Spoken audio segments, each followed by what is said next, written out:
Tall, dark figure freaking out on my porch. I didn't seriously believe in the supernatural. Have you seen or heard anything weird around here? My name is Micahel H.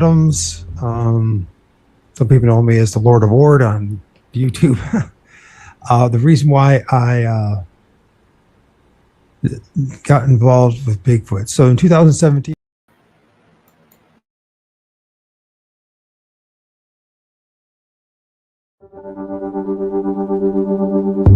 tall, dark figure freaking out on my porch. I didn't seriously believe in the supernatural. Have you seen or heard anything weird around here? My name is Micahel H. Some people know me as the Lord of O.R.D on YouTube. The reason why I got involved with Bigfoot. So in 2017, I was in crossroads in my life. I was part of the truther movement on the World Wide Web and internet, and I got very discouraged with that. And so I figured I'd investigate something that you're not supposed to. And I picked Bigfoot, and my goal was to prove that Bigfoot was a government psyop and a joke. So that was my goal. And then I started interviewing folks, and started we did a series of shows with M.K. Davis and several others. And as time went on, I was interviewing these folks. I started to realize that I wasn't going to be able to know if this stuff was real or not unless I did the research myself. You know what I mean? It's just depending on people's stories. Not to disrespect them, but you don't know until you know. So.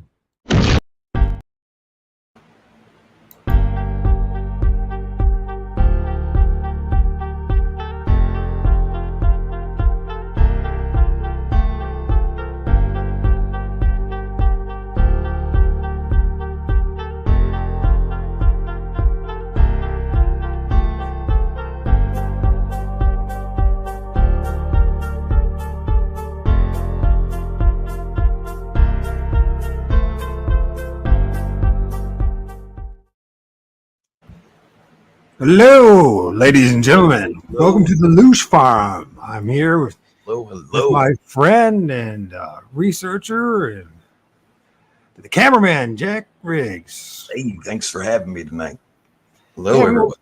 We weren't really planning on this, until 3 hours ago. So you called me and said, "Do you want to do a show?" And I was like, "With you, Jack, anytime." So lots to talk about.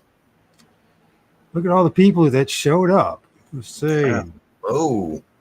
Hello, Steve Video. Hello, Tarma.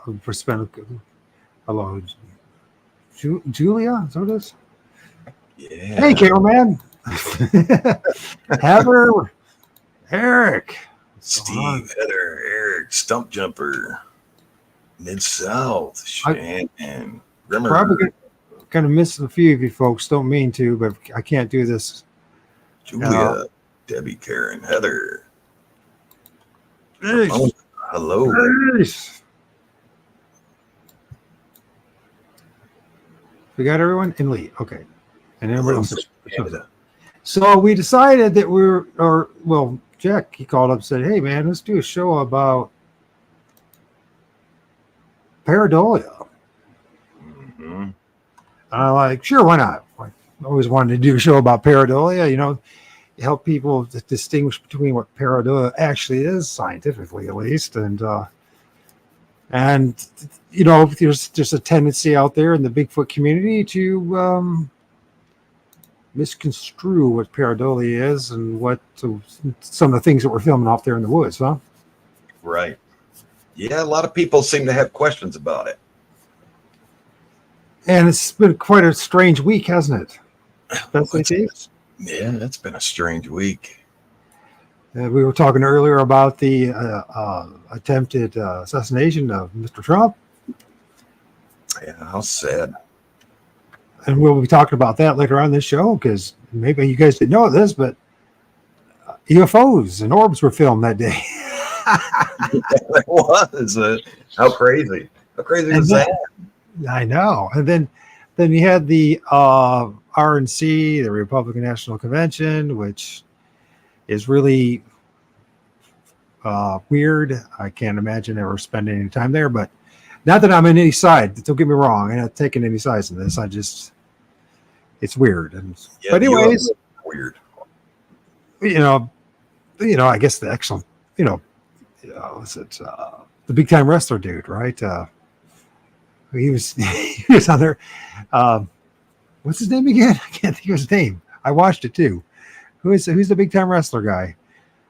The tears the shirt and all that. And, Hulk Hogan. Yeah, Hulk Hogan. How could I forget that? I mean, yeah. But was more interesting is that after the convention, then there was the internet glitch and basically shutdown of the internet and on hospitals and airports. And then there were some guys that I know that I follow that went to the convention and were stuck in the airport, and they filmed it, and people freaking out, and people, I don't know if you guys saw any of that, but there's crowds in O'Hare Airport, and they're really pissed off, and the people that do the checking out or whatever, the gates and all that kind of stuff. They're like, as far as out here. What's that? The internet outages went as far as here. Yeah, it went throughout the whole world. Yeah. That same company, by the way, is involved with the Russiagate nonsense. Microsoft? Well, it's not Microsoft. It's different something. I can't think of the name right now. I've been listening to it. Just actually listening to it again. I could look into it if you want to. I got it on my TikTok account. But then, but it was throughout the whole world, hospitals, the airports, and all that. Yeah. And then an exclamation point of this week is, surprise, surprise, Grandpa Biden decided to step down, right? So, but what was there something? The more important thing is just a sorcery, folks. There's a lot of sorcery going on. If people don't believe in sorcery, all I got to say is open up your eyes, like you said earlier to me. Open up your eyes, folks, because sorcery is as real as it was back then, too. It's just using different technology to play with our minds. Anyways, we were going to talk about pareidolia, and I figured, man, since you brought it up, maybe we can go over the definition of pareidolia, look at what the scientists say pareidolia is. And is it really scientist-based, though, yet? I don't think it is.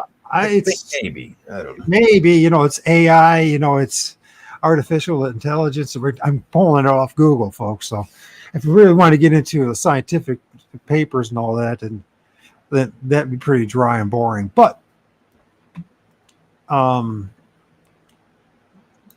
this. So this is a cover on this right here is the last time I seriously went out in the field, which was in May 2022. It was the last time because I filmed a Bigfoot, and there it is. So I believe it's a Bigfoot. You can see the eyes, the nose, the mouth, the cone. You actually got another one, something I believe was on top of it. And then you got this stuff. Now this stuff is, you see, like I think that's maybe potato with little grooves in it, or a purse with the handles and how it is. It looks like a face, or a pot, or a building, another tomato, knots and trees, outlets, etc. This is what, at least if we were to go on the internet. Sorry about that. I've been watching that. By the way, it's a good. Last American Vagabond is an excellent show on Rumble if you want to learn about what the world's about. In my opinion, for whatever it's worth, and I'm pretty opinionated. I recognize that. So, anyways, here's more examples. Just go on the internet, and you'll see endless examples of "quote unquote" pareidolia. From outlets to the way cream is on coffee or chocolate. To here's that's kind of funny. The knobs and the at least at a dryer or a washer, probably a dryer, sinks. Pareidolia. Pareidolia is illusionary perception of meaningful patterns or images of familiar things in random or amorphous data. Blah, blah, blah, blah, blah. Phenomenon is a phenomenon of seeing faces, figures, and forms and patterns, as opposed to where one normally sees faces, figures, and forms on animals, including people and landscape. Now, what I like to argue, Jack, is that with stuff that we're filming is stuff that's sticking out of this inanimate objects, and such as trees, rocks, and all kinds of stuff, not the nooks and crannies. Right. Pareidolia is seeing what appears to the individual to be a representation of a face, figure, or form in the clouds, wood grain, marble, smoke, shadows, or any non-homogeneous area. It also it can also be auditory, which I had no idea. Did you know that they actually auditory? That means sound. Sound, yeah.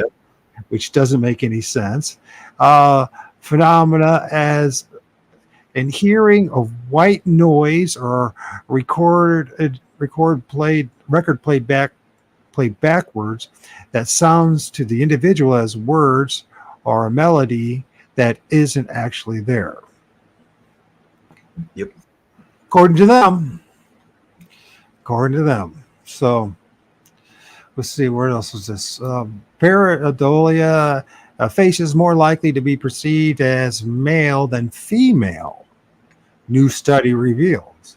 Despite our fluency in reading human faces, sometimes we mistakenly perceive illusionary faces in objects. Now, that's the difference between in objects and on objects, which they don't mention.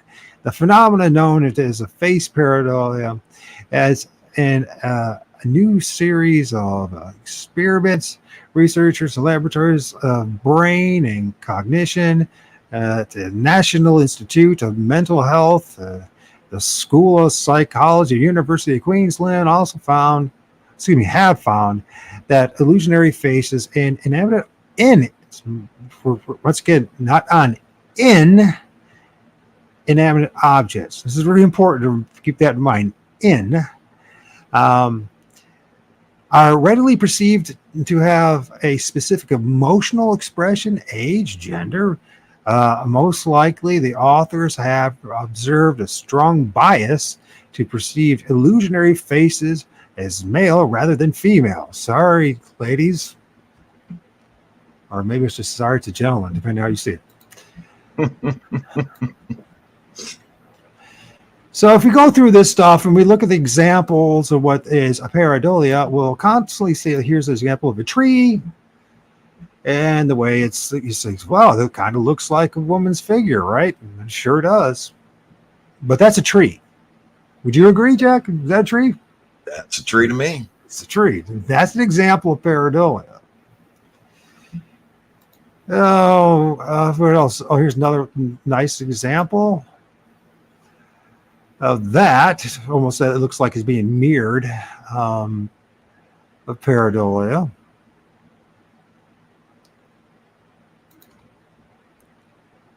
I just don't think that you can. I seen in the comments here about moving or things like that. I think that could happen during a day, but we know so less about these creatures, Bigfoot, things like that, that I think you kind of have to throw that out, pareidolia. Well, we have to. The important thing that, as far as my book is, what I'm concerned. Hey, how's it going, Damon? What's going on, bro? Is that look at this palm tree and the knots and that, and it looks like a face with hair, right? But it's a palm tree, right? Right. Very distinguishable. I mean, you can recognize it, and it's in the object. It's part of it's clearly part of the object. And now, if including clouds, you can say that too. We have, we look at that too if we want to. But like a horse, I mean, it looks like a horse, right? Sure, Right. it freaking does. One of the things we got to deal with is AI and CGI and that kind of stuff. So we got to think about that. That doesn't mean that, in my book, Jack, that when we see that doesn't mean that entities themselves did not manipulate it, right? Right. So, from my experience, entities can do something like this, either to entertain us or influence us or whatever. Correct. I've seen it firsthand.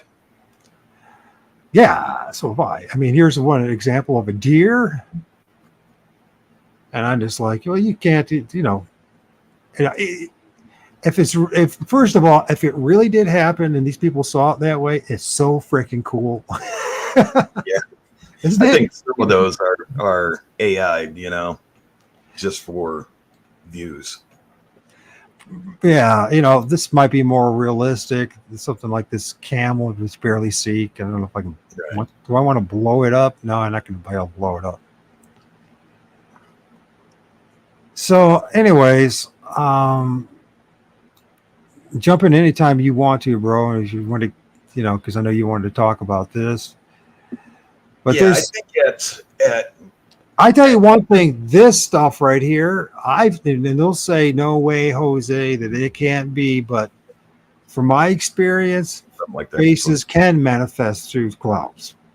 Whether anybody likes it or not, and whether anybody agrees with it or not, I can't I can't change that. I can't, convince you one way or another. You have to go out and do it yourself. You talk to the spirits, go out there, interact, and I don't know, man. The vibes are right. It sounds new agey, but if you're in the right alignment, from my personal experiences right now in my life, I'm not in the right alignment at all, because I've been focusing on what's been going on in Gaza, what's going on in Ukraine, what's going on in geopolitics, for the past 3 months, and it's pretty much killed my any kind of sense of spirituality. But when you're connected, when you're focused on the creator and the creation and the spirits, that these things do manifest, just like orbs will manifest, just like lights in the sky will manifest. This is a well-established fact.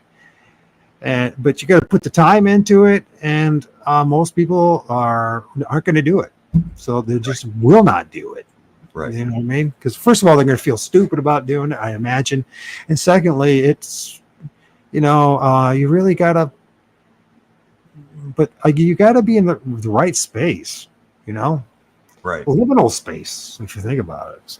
Me personally, I think being out there, and I 100% believe not knowing about these things. I mean, I said it earlier in a post today.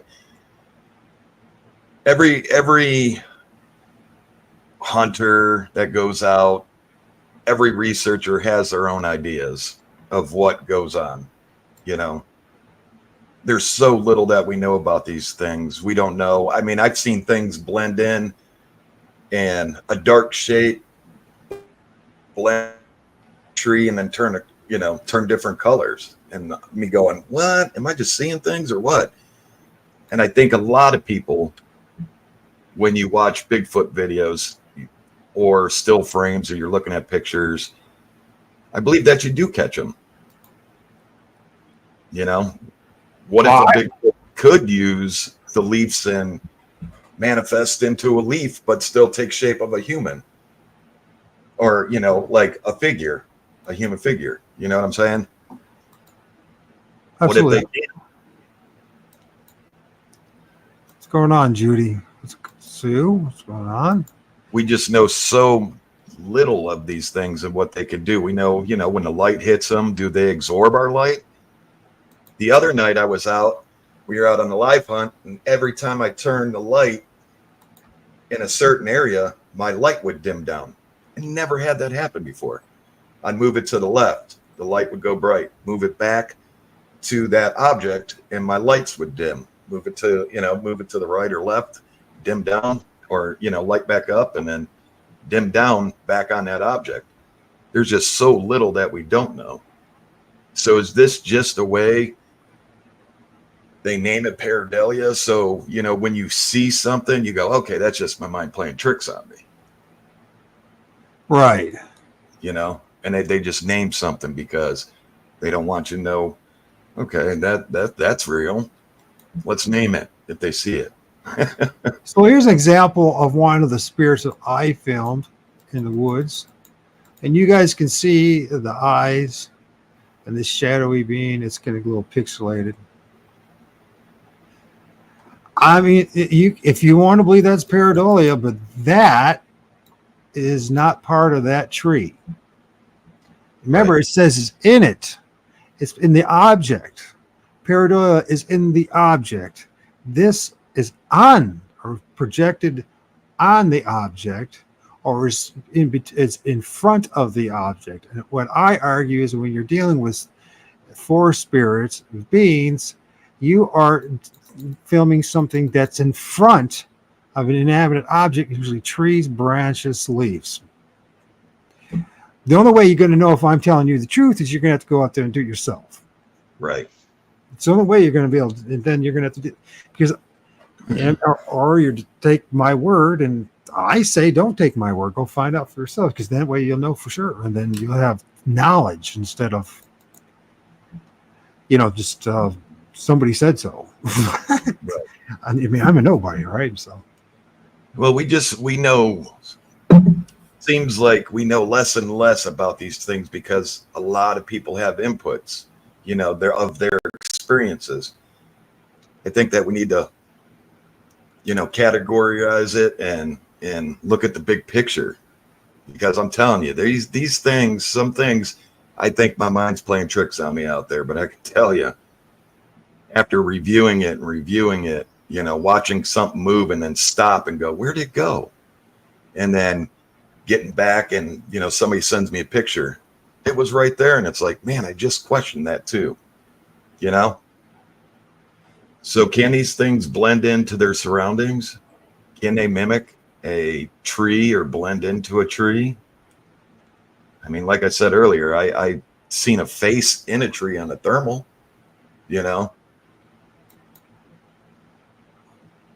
Right. Well, can they, from your observation, from your experiences, but can they do what you just said? Can they blend into a tree? Can they? To me, yes. Absolutely.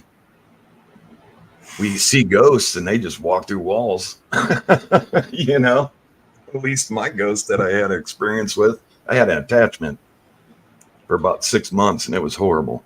So, oh, he did? Oh, yeah, that's a lot of fun.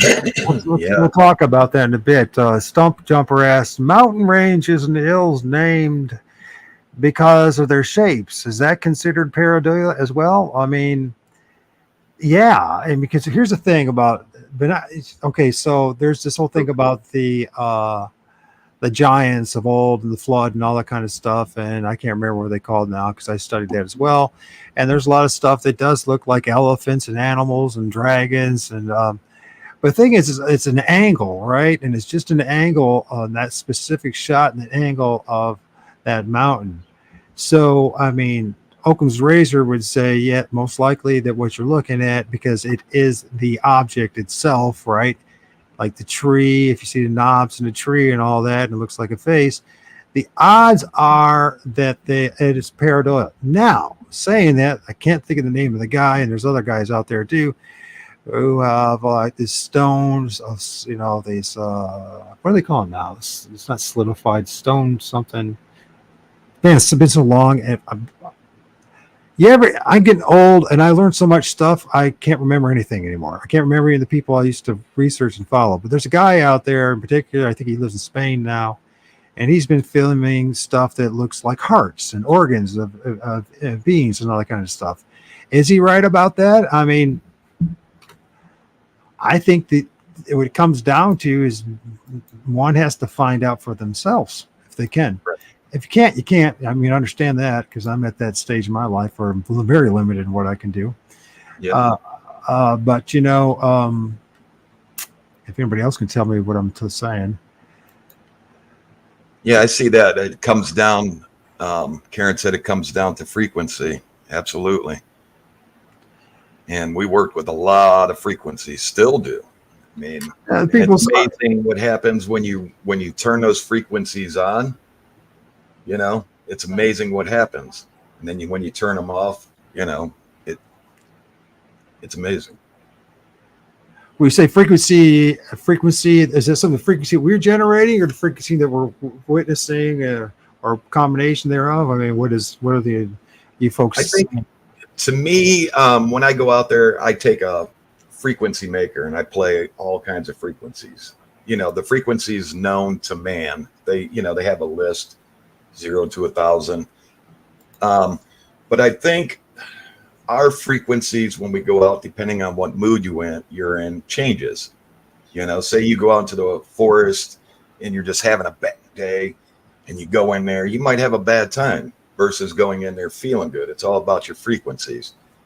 And I think these things have their own frequencies also. So you might be in tune. Your frequency might match theirs, and you see something.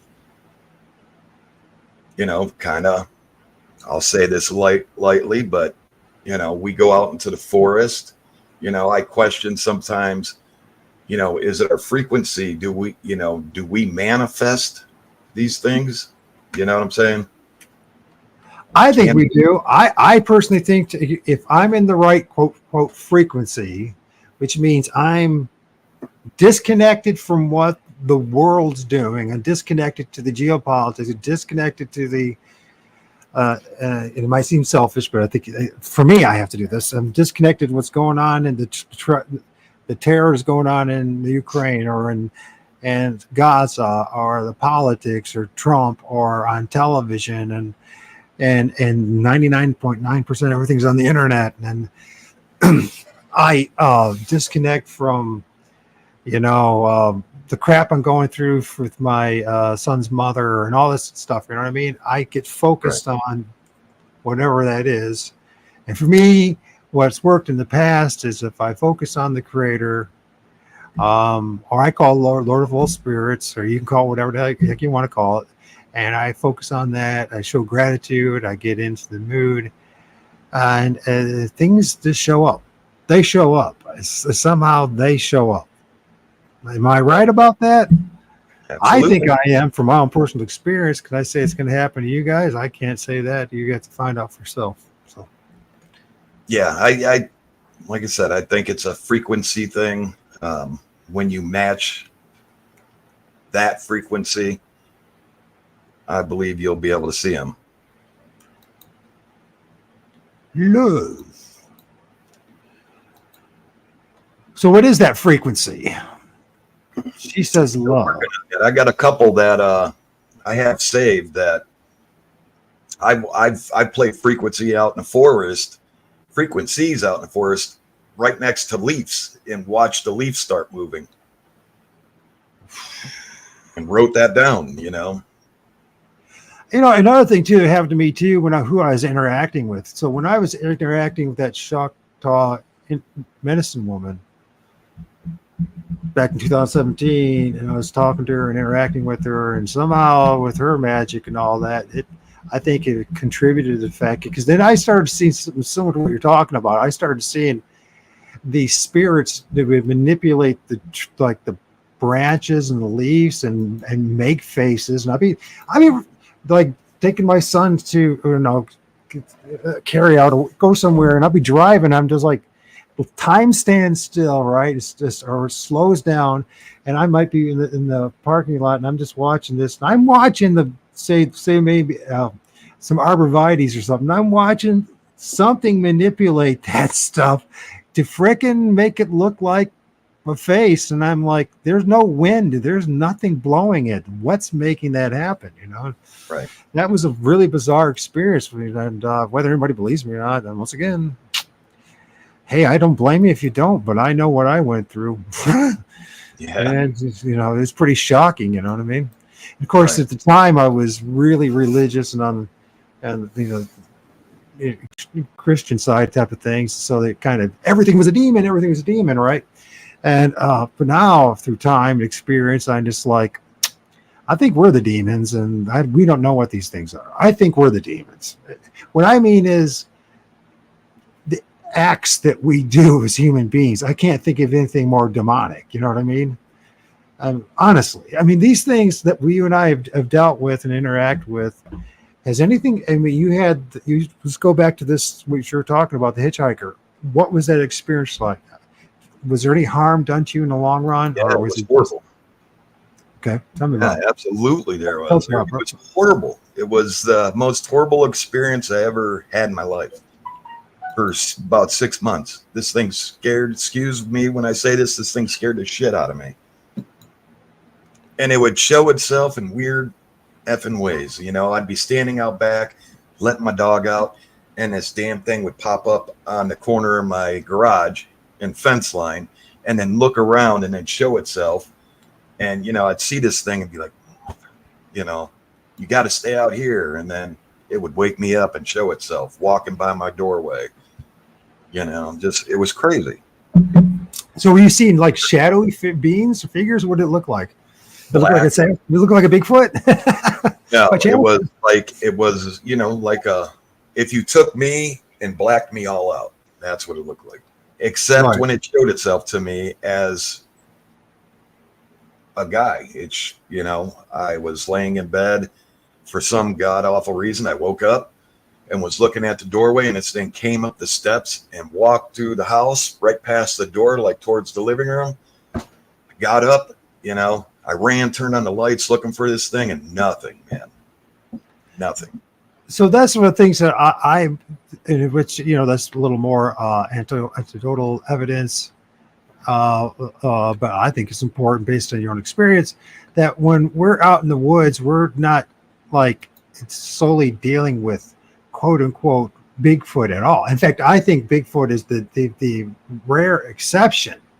Right. That I believe that I'm being generous to say it's 1% of what we're dealing with is actually Sasquatch or Bigfoot.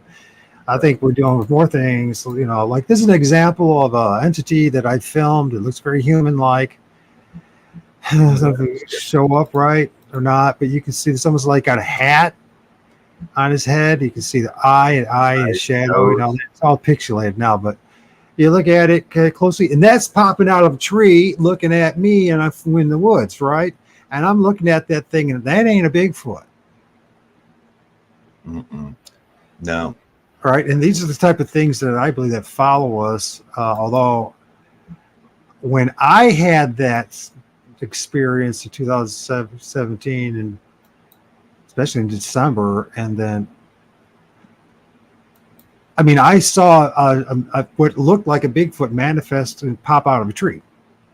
That's the beginning of 3 days of living hell, right? And then it was pretty, it was probably months before things, at least I settled down, right?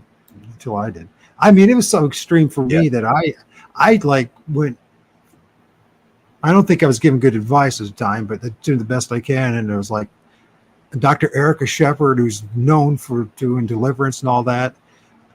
And I mean, I'm calling her off. She's telling me what to do. I'm like getting rid of all my occult books and anything that was occult, anything close to be occult. Getting rid of paintings, pictures, everything. That stuff I that spent hours and days and months on. I went full bore extreme about getting rid of this thing. And you know what? I think that the problem was for me, dude. I had to come to terms with the fact that they do exist. Right. And that I think that when we're having that dark night of a soul experience with these things, I think they're there to wake us up and let us know that they are there, where they're waking us up to a greater reality.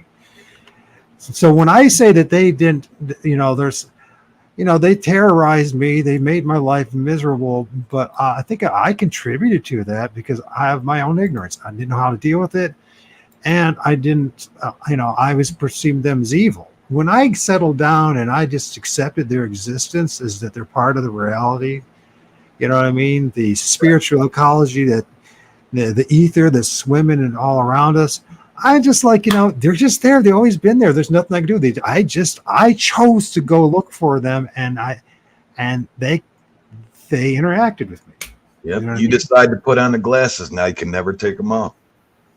And sometimes, like right now, I'm like in this stage in my life, and I'm just like, which is strange because when you think about it, I'm watching this stuff and the horrors of what's going on in Gaza and what's going on in Ukraine and all of, and then and other places and even in this country with all the illegal aliens and what's happening in our country. And I'm just like, which is the more evil thing that I've been focusing on?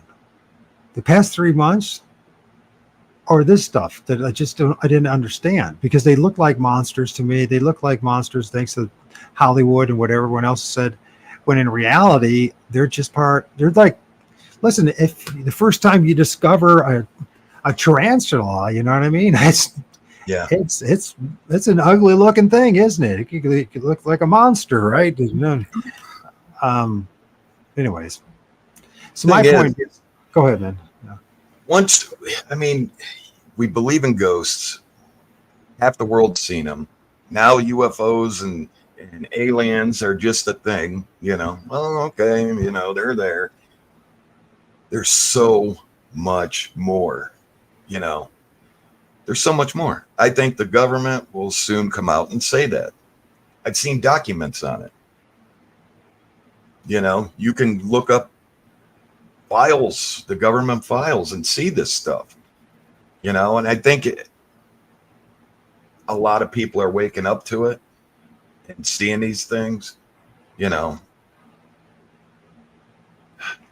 I don't know who came up with the name Bigfoot, but, great name. Love it. Well, you got the what they really are. Bigfoot prints. Yeah. What I'm saying? Yeah. At least at least the real ones, the ones that are real. It says here, Julia says, when I passed, I went to the light and the man said I had to go back. I've heard this so many times. Maybe not calling him Shadow Man, but this whole thing when you go to the other side and you have near-death experience, you're pretty much told you have to go back, even though it gets, you don't want to. Which now goes to what I'm talking about, and the reason why I changed my channel to the LOOSH Farm, and that's something we could talk about. That's very deep about this place, because it contradicts just about everything that we've been told our lives. But it does go along and with near-death experience, out-of-body experiences, and reincarnation, if it is true. But if reincarnation is not what people, I think, well, this is another topic. So, and after that, he was there every time out of nowhere. I found myself talking to him and finally told him to leave, and he did. Very interesting. And that's what Julia, what I believe is part of the thing, is taking authority, power, taking our authority. So like when I was having that weird 3-day experience, and that the final that night, when there was something that I believe to be was a Bigfoot, or maybe it wasn't a Bigfoot, it could have been something else, but something was crawling around on my freaking porch, knocking into things, and I finally had enough. I just exhausted and tired of being afraid and all that. I've been praying to Jesus and all that, and nothing's working. And I finally, I just got up and I started F-bombing and telling them to get the F out of here, right?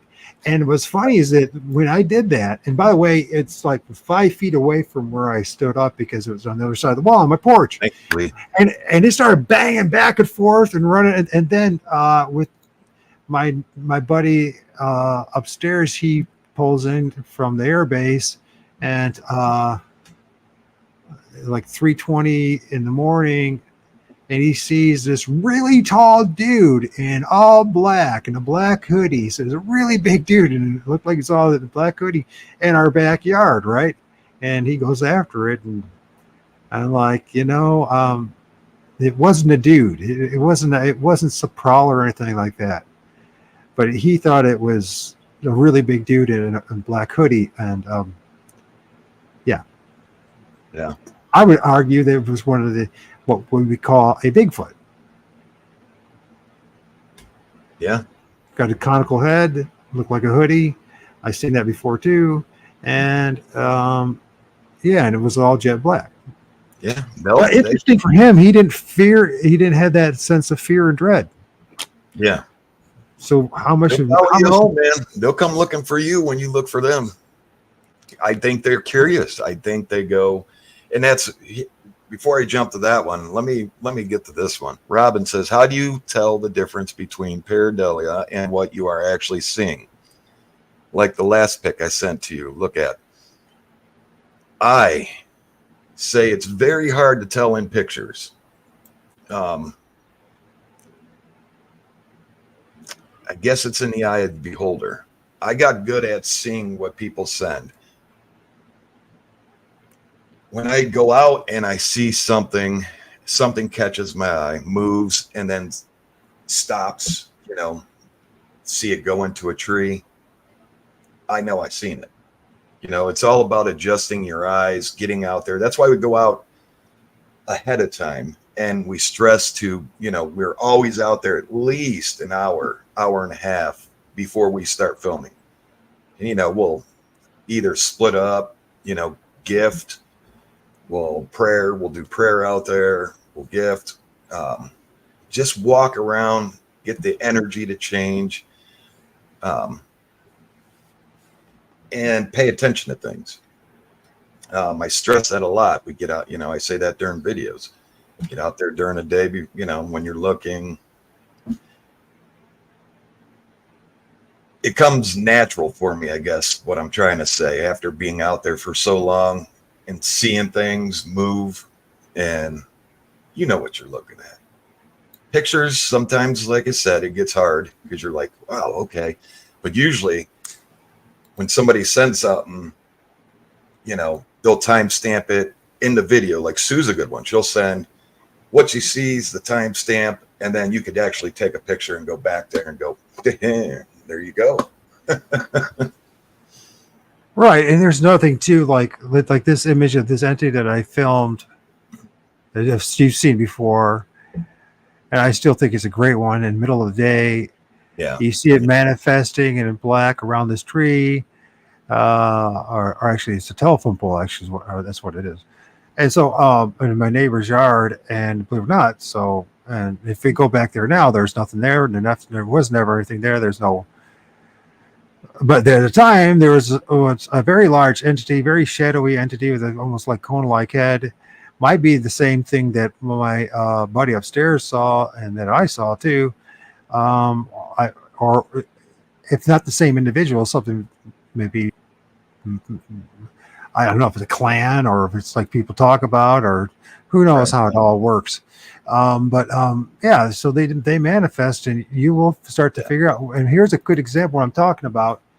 It's coming out. It's surrounding the pole. It's not in the pole. Yep. That's a great way of distinguishing a pareidolia from something that's not pareidolia. Something's manifesting out of the tree, out of the rocks, out of the house, where there's something manifesting out, and it's not. You can tell clearly that it's not part of this inanimate object, the pole. Right.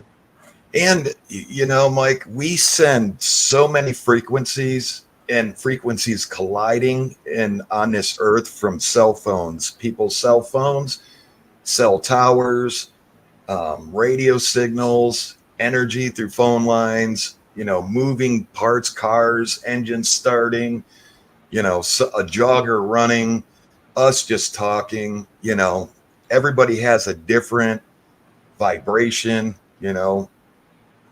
we put out so many signals that we could be colliding with things that we don't know about.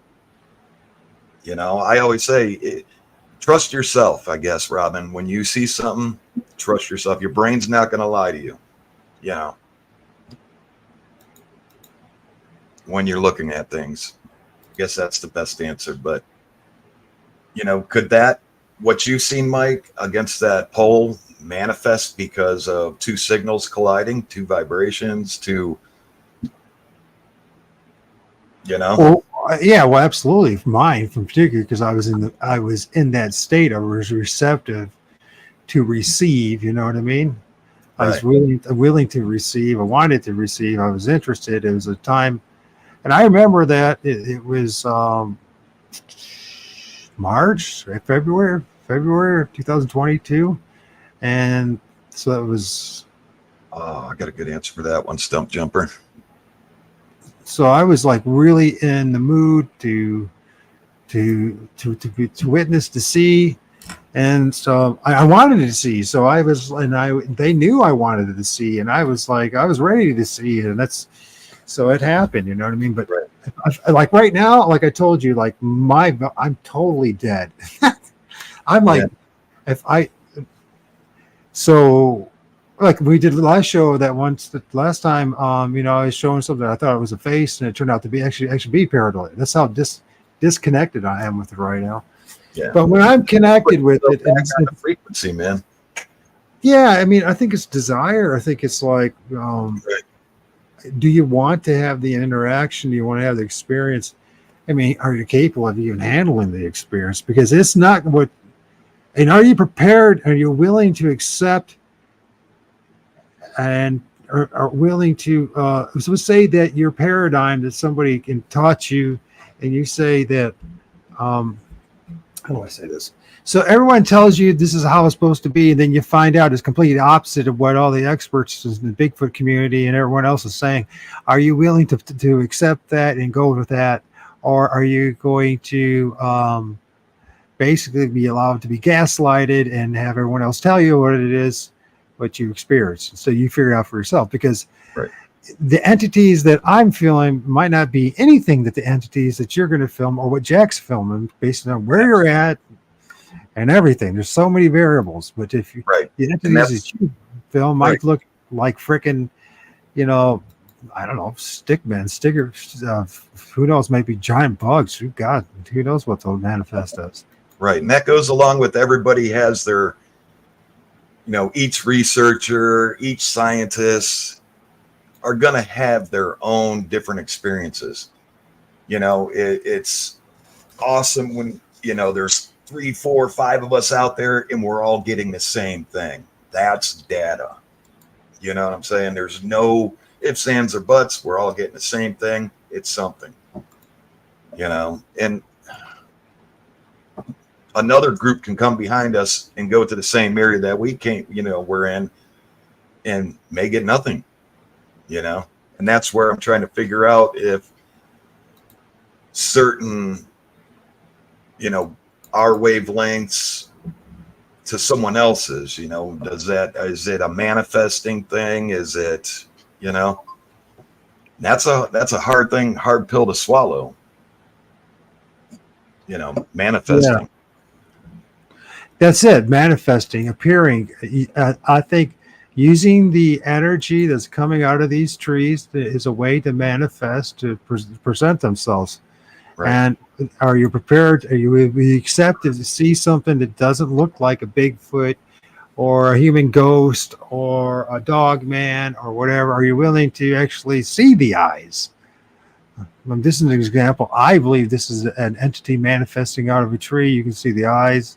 It's manifesting out of the tree.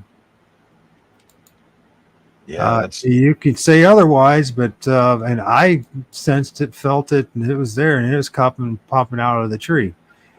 And I imagined that it would, if it was nighttime, or if I was in the right space, it might even the liminal space, as they say, it might have manifested completely, and almost would the outline that I've perceived as a Bigfoot. But then again, is it a Bigfoot? Because a lot of these things that I'm filming or have interacted with, you know, I couldn't, and they look like Bigfoot, and I couldn't like put my arms around them. You know what I mean? I didn't have that opportunity. They didn't come up to me and, you know, shake my hand or knock me across the head with their big paws. You know what I mean? So I don't know, man. So Stump Jumper asks a good one. Why do they usually appear at night? I think it's, for me, I think it's this, you get the same activity during the day. I think at night, what I came up with was they're going to go to a power source. And that is the forest. You know, when activity dies out around the forest, they're going in, you know, like we said, energy, trees give off energy, you know, people stop using their cell phones. You know, people are turning off lights, going to bed. So signals are dying. Energy is stored someplace else, and they're going to find it. I don't know if that makes sense. I think it makes perfect sense to me. Yeah. It's an energy source, in order for them to tap into. So, yep. And it seems to be the higher. So like the best place for me so far to film something is when there's power lines, there's a creek or stream running water, and there's trees. Yeah. And I love all those three together, man. I am a firm believer. You know, you'll see a lot at night because they're going to be around. They're going to want that energy. Make it like a, you know, docking area for them. But I mean, I've been in the forest during the day and strange stuff. And a lot of people would just, I ran into a jogger the other day. He's jogging through the woods and I'm walking. I was like, hey. And he's like, hey. And then we get a loud tree knock and he's like, whoa, what was that? And I'm like, whoa, what was that? I was like, a tree knock. He is like, oh, maybe a tree fell. Have a good day. And I'm like, oh, we both heard it. He thinks a tree fell. I'm hearing tree knock. Yes. You know, but how many people do? But this, you know, you and I have talked about this, and I argue for whatever it's worth. And I know everyone's, because this thing that we all do, we parrot what everybody else says instead of really asking the questions and really being honest about it, and that not worrying offending other people. But no one's ever seen a Bigfoot actually take a log or a club and whack the hell out of a tree. So, is it a tree knock or is it a tree pop? Now, there's the things going back to Right. like out-of-body experiences and, you know, astral projecting and coming out of the body. A lot of times that people mention or talk about when their spirit, that energy, whatever that is, leaves your body. And for some reason, X didn't, I'm not live on X. I have no idea. I thought I did it. Anyways, so the whole thing is, so they'll hear a popping sound when they come out of their body, the flesh and blood, the physical, right? And then go into the ethereal, the spiritual, whatever you want to call it, that thing that's around us, the plasma realm around us. And I would argue, although still subject to proof and is anecdotal, but I think that when we're hearing these knocks, I call them pops. What it is, they're popping out of the damn trees. Right. Because no one, but I can't prove it any more than someone can prove that it's actually a Bigfoot whacking the tree. But here's the one correlation that we do have, and people hear this thing that we call tree knocks, where things start happening. Right. Maybe it's them manifesting, and when they're coming into our dimension or whatever you want to say, maybe you don't believe they're a dimensional being. Maybe you believe they're flesh and blood. Maybe you believe it's a tree knock. We can go on both sides. You know, maybe it's a pop when they come into our dimension. Maybe it is a tree knock. He says here, this is big-headed martin. Okay. I had an orb as big as a 5 or 6 basketball size. I've heard of this before. Wow. Very big. Hovering above me about 30 feet. It had 4 rings to it. And that's interesting. The rings, that's something I've observed too. The rings, just like trees have rings. And the first ring was spinning counterclockwise. The second was spinning clockwise. He put a lot of effort into this. Let's read this. Did I post that first part? And the clockwise. And the third ring was spinning clockwise, and the fourth ring had a being looking back at me. It was sparkling like sparklers. That makes sense. Static electricity. When I first had my first major encounter with the Crow Indian medicine man, and we saw the two, and the one that crawled up the ravine and got 15 feet in front of me, I keep saying that one had static electricity. And I've seen numerous images and filmed them too of orbs in which there's ring within rings, kind of like Ezekiel in the book of the Bible there, right? For whatever it's worth. Ring within rings, just like a tree. From my, just like the orb whisperer in Australia, he said he believes that the orbs come out of the trees. And I've also seen orbs come out of people and other objects, whether living or not, or at least to go through the non-living ones. But I think that they use our energy too, just like the tree that uses the energy or the life force of the tree in order to sustain itself and survive. I also believe that they use us too as well. And I'm not talking necessarily about, demonic possession or jinns possession. I'm talking about it's just something that's just part of the reality. And I think that it happens to many of us. Thank you, Big Headed Martian. I've heard stories of that. Oh, it's Martian, not Martin. Oh, I didn't see that. Sorry about that, dude. Or gal. Go ahead, man. I can't tell. That's an A or an I-O-N. My bad. It's Martian. It's Martian. That's what it is. I totally missed that. It's I-N. But I-A. I've heard of that. I have heard of that. Many people. There's a lot of people that say they talk about the rings going every which direction, and these rings had eyes. I think that's something about the Bible. I think you're right about that. Well, there's eyes within eyes. There's multiple eyes, especially when it comes to there in the book in Ezekiel, in the beginning of Ezekiel, with the rings with things with eyes. Yeah. And many times we see these things that look like eyes, and but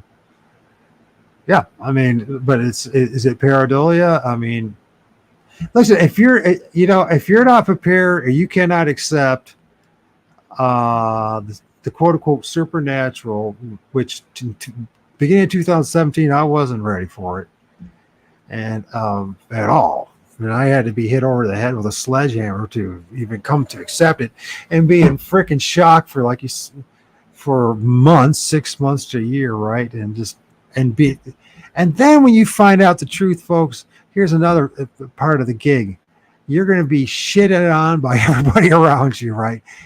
Every naysayer, every critic, every know-it-all, everyone's going to come out of the woodwork and try to I believe this is part of the spirit realm too, and because we're all manipulative, we're all so easily manipulated. None of us think those who think that are strong. You're being delusional. From my book, you're not as strong and as powerful as you could be or you should be. I think that we've lost a lot of our sovereignty of power thanks to spending endless time in front of the computer, at work, and television, listening to the freaking radio on the highway. We're so disconnected from reality that it requires a serious life change to have this stuff happen. My book, at least it had happened to me. Well, these things that you mentioned, like the radio, these things are a part of keeping you disconnected. In my eyes, that's what they want. Well, absolutely. It's part of the matrix. Absolutely, that's design. That's we all become cyborgs and we don't realize. I don't have I have a cell phone, but I only use it here as like a computer. I don't have it. I don't take it with me. I don't get phones on a cell phone calls and that kind of stuff. And I go out there in society, and I know how disconnected I am right now, right? And I'm watching all these people, and everybody's staring at their phone, staring at their phone, staring at the phone, and I'm just like, we're all prisoners. It all depends on how deep the prison that you're in, how enslaved you are. And I'm just like, this technology can be used to set us free, or it can enslave us. And I do, go back to Pareidolia and how, like, when you first discover this stuff and you hear all the Bigfoot experts were talking about Pareidolia, like they got it all figured out, right? And you'll show them something that we're showing you guys and say, no, it's Pareidolia. There ain't nothing. There's nothing. And so you'll show what we just showed in the beginning of the show, what actual Pareidolia is, and not something manifesting out of a tree, but actual Pareidolia. And they still say it's Pareidolia because it's just cognitive dissonance, and nobody who wants to believe how. Right. Which again, there's so much little known about these things. If they're, interdimensional, that's a whole nother ticket. We don't know what UFOs can do. I mean, but they're flying around and we're accepting it, Ghosts. Yeah. We'll go back to that again. I hate going back to those two things, but we know very little. Are they making us think? Can they shift into like a bush and you see it, but then you don't see it, and then you're like, people are circling the picture. It's right there. Are these things capable of, what? You got to think of all possibilities. Well, they seem to be. Well, one thing is for clear is from our experience, they're capable of being here one moment and gone the next. Yep. I don't think it's cloaking like everyone says it is. I think they actually manifest and then dissipate or go back into whatever dimension they come from, type of thing. And dimension is a placeholder until we figure out what that actually means. There's a lot we don't know. And it's like I said, if everybody got together and put all their evidence together, and I like what Karen just said here, and I think that's something I believe in. So because of the chaos that's in all around us, especially in the woods and all that I do believe that one of the things I do, just like you said, you close your eyes and try to activate some of your other senses, if you will, because eyes can trick us until we're like really willing to pierce into the tree, pierce into the forest, pierce into it, and be willing to see what might manifest. And then are you willing to shit your pants over it and get scared of that? We did that exact same thing. We done some experiments like that. Taking Mike into the forest, and Mike's like, I'll go blindfolded and I'll sit there in the dark, and he's hearing noises and things going on around him. And I stayed away. I stayed back far enough where I could see him, really little Mike. I could see him really little. That far, but I watched them, and yeah, I mean, when you take away your eyes and use your other senses, it's a whole nother ballgame, and a lot of people can't do it. Oh, I think because cognitive dissonance comes in. Cognitive dissonance kicks in, and you're like, nope, there's no way now. I'm seeing what I'm seeing. It cannot be. It's impossible. This is equivalent to flying pink elephants in the sky. And but I'll believe in UFOs and ghosts. Right. And I believe that when Moses went up to the mountain and seen the burning bush, I believe that he saw an orb burning like fire, like an orb that it described what I saw sparkling, and like it's a sparkler. Why not? Here's another thing too. How many times have people had close encounters with these things that we call UFOs, unidentified flying objects, or UAPs, as they want to say now, in which they go through a tree and the trees end up dying or burning up, the land and bushes and that kind of thing. People There's encounters or claims that the shrub and the grass all caught on fire. So, yeah, why not, man? I have no problem with that. You know, and especially if we're talking about energy, static electricity, we're talking about these sort of things. There's no reason why, if the conditions are right, they could literally set a bush on fire. Yeah. Which, in a little bit, if it's all right with you, Jack, and you're having fun, I would take a half an hour, or not half an hour, a 5-minute break or so to have a cigarette, to pee, and all that, folks. And then we're gonna, if you want to, let's look at the images of the UFOs and orbs that were filmed during Donald Trump's possible. Yeah, I like this one real quick. Triple X lady says, do you think the trees are specifically placed sometimes as defensive barriers, so we will be slowed down and they can move around us in the woods? I don't think trees, but that's just my thought. I mean, I'm not saying that it's not possible or possible, but I think my thought is certain actions, maybe the tree pops, knocks, maybe rock throws, you know, get you to turn this way. Some of the action starts this way, and, you know, they're going that way. I mean, that's happened a lot, kind of like the cat and mouse thing. But good question. I'm not sure. I mean, I'm not sure on that one. I'm not, you know, I think humans, I've seen hunters bend trees, you know what I'm saying? Bend limbs or put brush in certain areas to control deer off a path, you know, to lead them their way so they can hunt them. You see, that's the big dilemma. The more you do this, the more, if one, and this is something that happens a lot, at least in behind the scenes, and that is that you'll have the, especially old hats, guys have been doing it for decades type of thing, and they're like, these things don't behave like animals, and nor do they behave like humans. Right. Right. That's what we're dealing with. So it's something that's a little supernatural, for lack of better terms, is something that can come and go, that can at times cloak itself, at times it's solid and seems to be, it can leave footprints, at times it just vanishes in the midair. At times you see somebody, it's you know, it looks like it's carrying a damn deer. There's a video, it looks like at times it's actually attacked a deer.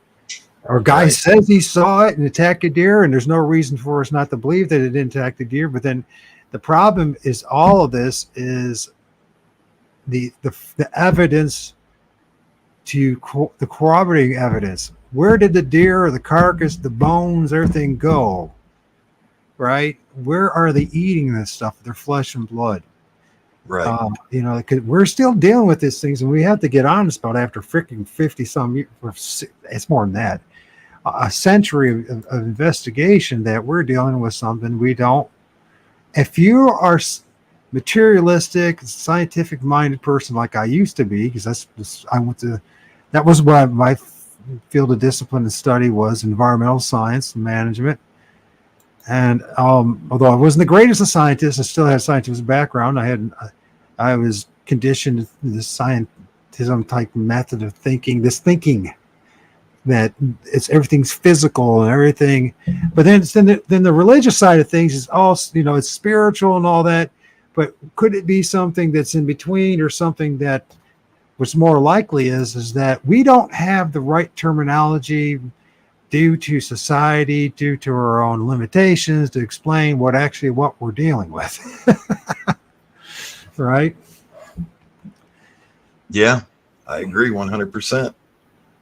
Which I think, although it doesn't make it win you in the popularity contest, but if you seriously are interested in kind of go pursuing the truth, it's going to force you in lanes of thought and areas you never would have thought of going down, right? Like what you guys are doing now.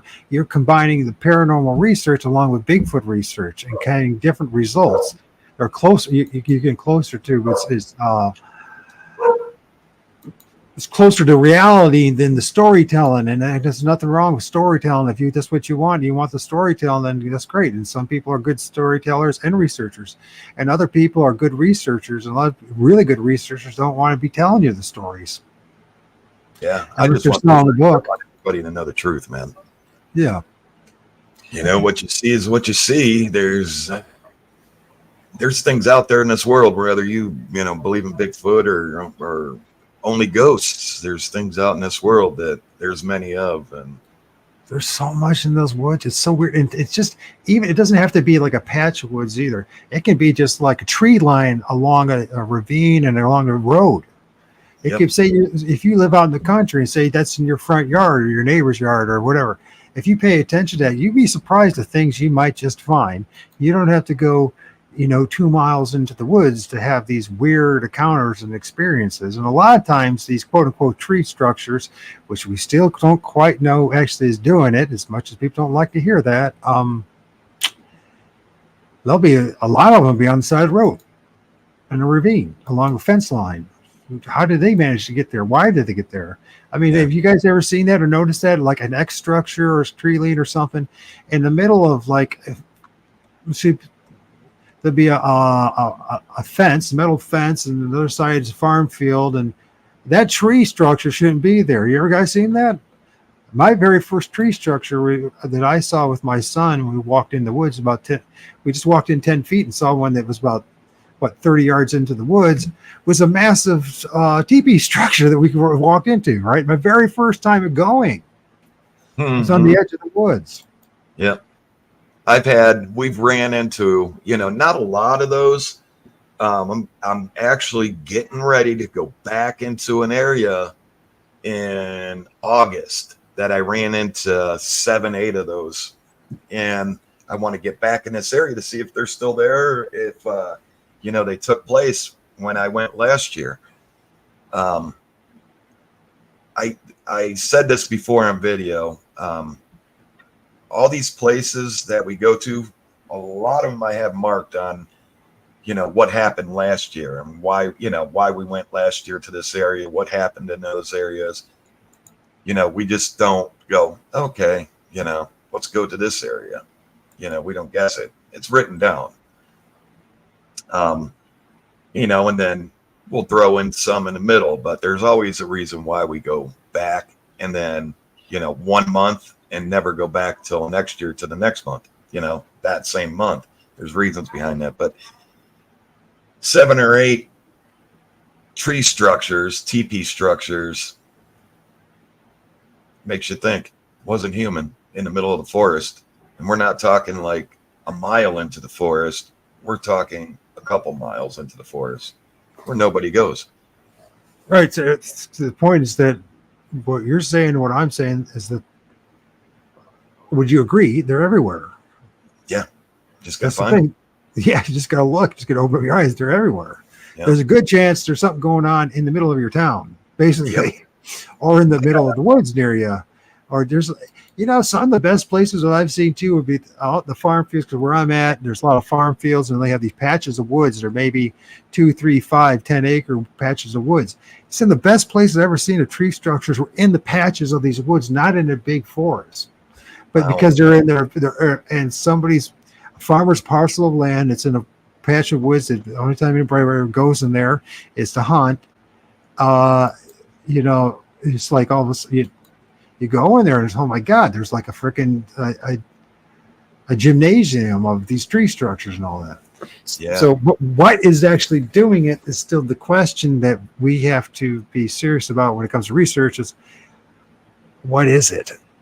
Because it's easy to keep on saying the easy answer, but it's not a very thoughtful answer, and it's not an answer that has a really critical answer, is that it's Bigfoot that's doing it, but no one's ever seen Bigfoot do it. Yeah. Sasquatch, but mounds. I stopped messing with them.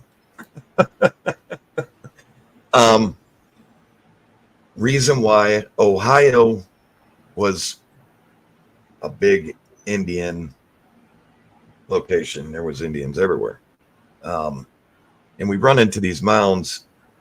I don't know what they are, and I feel like I shouldn't mess with them. I would never dig into them, but when I say one, when I see one now, I just say a prayer. And so that brings up another question too: is how much of this are we actually dealing with ancestral spirits? right. They're locked still into this. Some have some kind of connection with the creation that we're living in right now, right? Right. We call ghosts, we call them poltergeists, we call them spirits.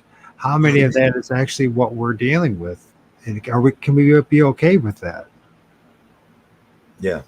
Because I think that's the thing, is coming to terms and acceptance of what is around us. I mean, you don't have to be like in love with it, or, you know what I mean, worship it or do anything like that, but just come to the acceptance that there's something we call high strangeness, and it truly is all around us. And especially the woods is like, my observation, my experience has been a grove of trees or in the woods, you're going to have a better chance, I think, of having a supernatural, spiritual, high strange experience, something that's bizarre. You're going to like, when a head, like you guys said, we know of people with heads popping out of the trees.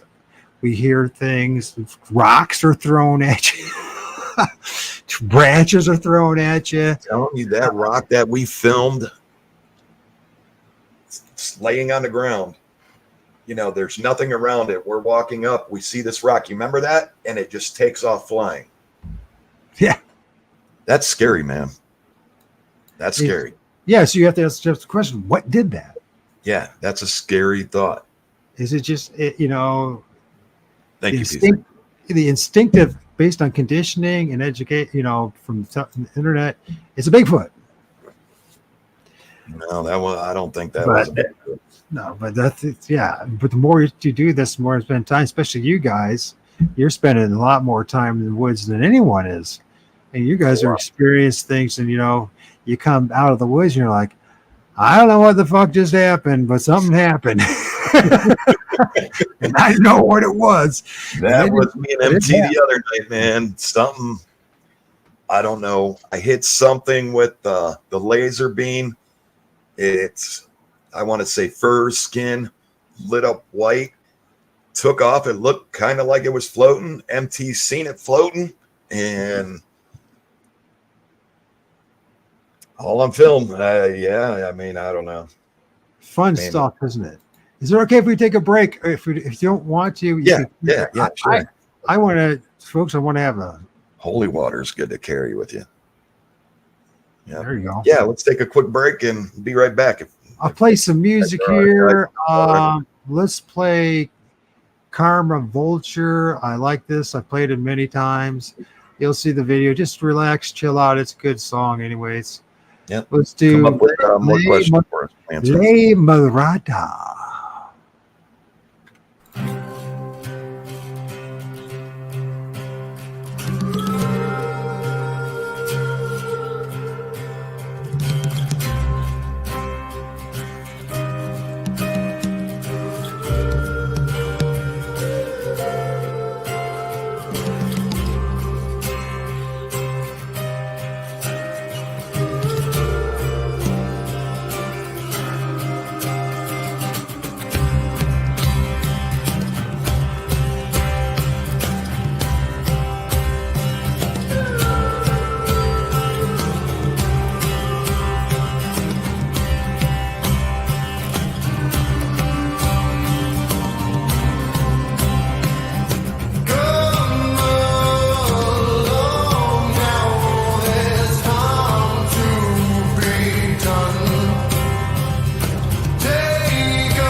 What's up? Where Thank am you, I? PC. Awesome. Thank you. My I need to do something about this green screen stuff, but I need to get a green screen, I guess. I kind of like the ghosty. Yeah, you guys keep on fading in and out. I know it's just like a ghost. They are the Ohio 4. That is awesome. So, another example of what I believe not to be pareidolia. Before we get into this, shoot, man, look at everyone just rolling and rolling and rolling. Sorry if I missed everything there. These are examples of what I believe to be very Bigfoot-ish looking things, but are popping out of the trees. They're not part of the trees. Yeah, I see that right face here, eyes. right here. And you can almost see the eyes, kind of thing. You can see it. I would see a hand right there. You got another one right here with eyes, and you get this face one right here. So I don't think this is pareidolia, but someone else thinks otherwise, then so be it. I mean, what's the point? You know? There's no point in really arguing about it. Go find out for yourself if it's real or not. Right. In the West Texas desert, UFOs, orbs are common sightings. We watch the ground for rattlesnakes and the sky for UFOs and orbs. Yeah, many explained things, unexplained. I believe it, man. It's weird. It's weird how the night comes alive, you know. A guy told me long ago we turn on the lights to keep the bad things away, you know. Not just animals. But I believe that's true. We lock our doors, you know, the clock time sets that mode for us. You know, at a certain time you turn on the lights. You lock your doors, close your windows. So one of the things, bro, that I don't know if you heard much about it, but it started coming up on, especially on Twitter here on X. Let's see who's all live right now. Alex Jones, high level Pentagon. Sources confirmed deep state attempted to kill Trump. All right, Alex. But let's go with the think tank. UFO sphere spotted during presidential assassination attempt. Oh, look at that. There's right there. I mean, there was a report of a drone that was being used by supposedly Crook, which is an ironic name, Crook. But yeah, they did have drones up. Secret Service did. So it could be a drone, but then again, it might not be. I don't know if that's a drone or not. Could be a drone. Hey, when you're unsure, that's what I say. Could be, could not be. Something's going on there. They're saying this is happening. Where's the footage from the drone? You know what I mean? That's what I'd like to know. Right. Why is the drone way back there? I mean, someone could say, you know, hey, it's flying around crowds, but it's a pretty big drone based on the distance. Yeah, and that's far away. That's a good distance away.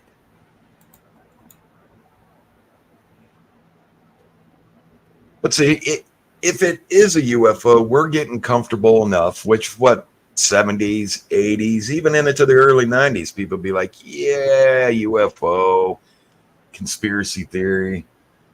But now, you know, the world's okay with it. You know, nobody's freaking out anymore.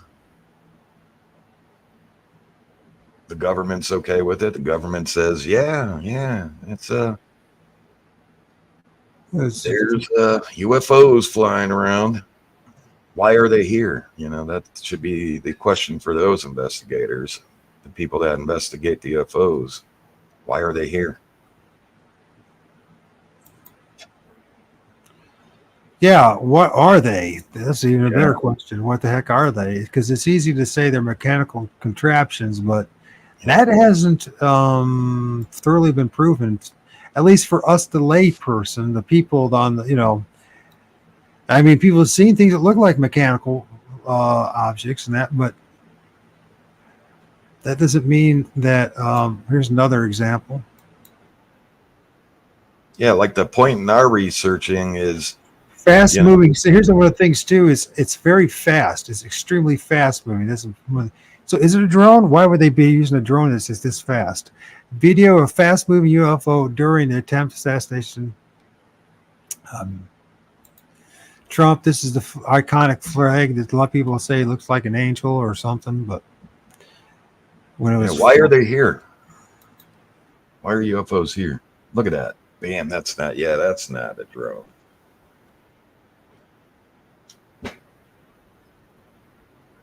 I mean, it could be.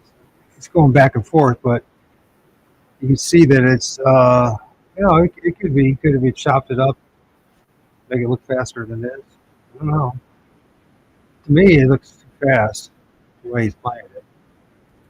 But what the heck do I know, right? Because I wasn't there.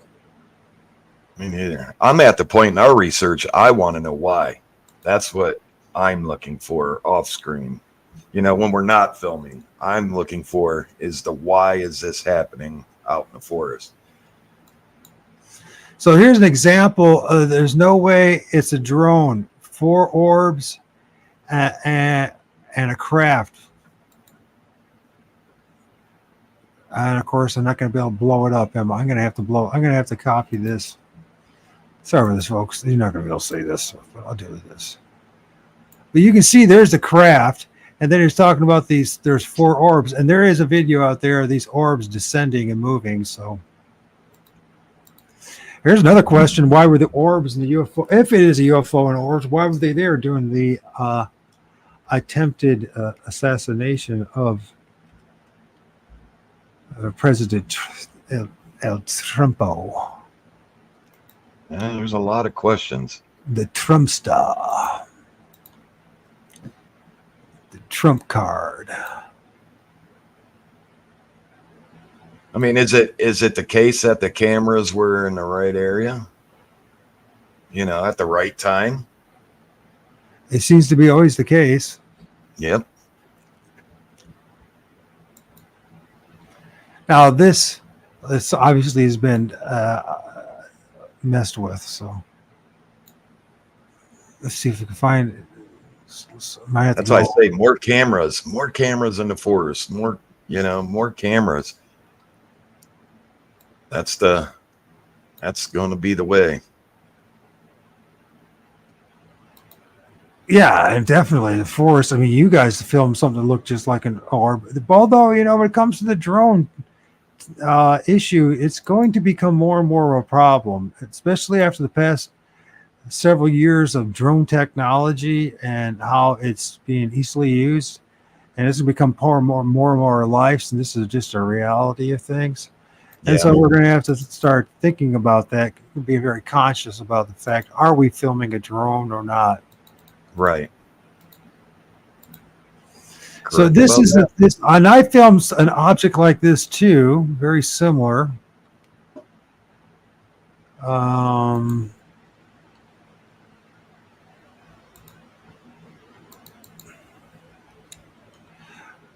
This is one of the times when I went with my friend, my buddy Eric. We haven't done anything lately together, but we went out one night, and this is what was above, right there above them. Wow. Of course, that's where it is. But when magnified, that's what it looked like.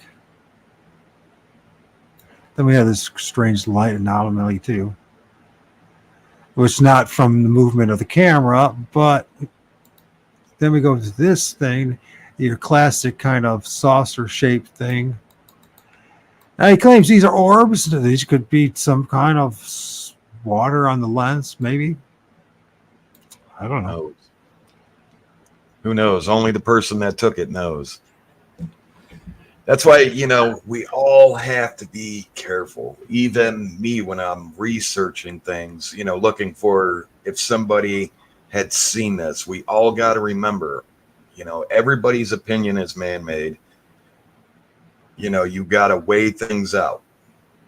you know, see them for yourself. That's why I love the camera pointed out, never on me. You know, you get to see it for yourself. It's, you know, that's my preference.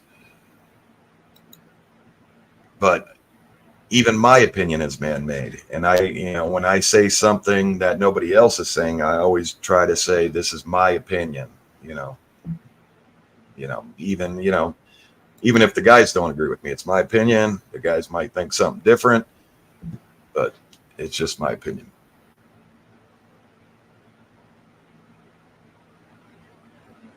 And I think that's how researching should be done.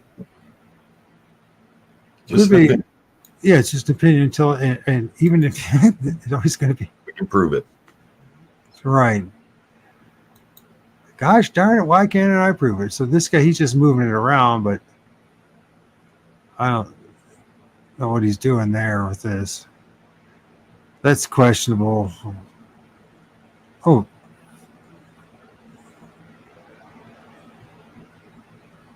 Yep.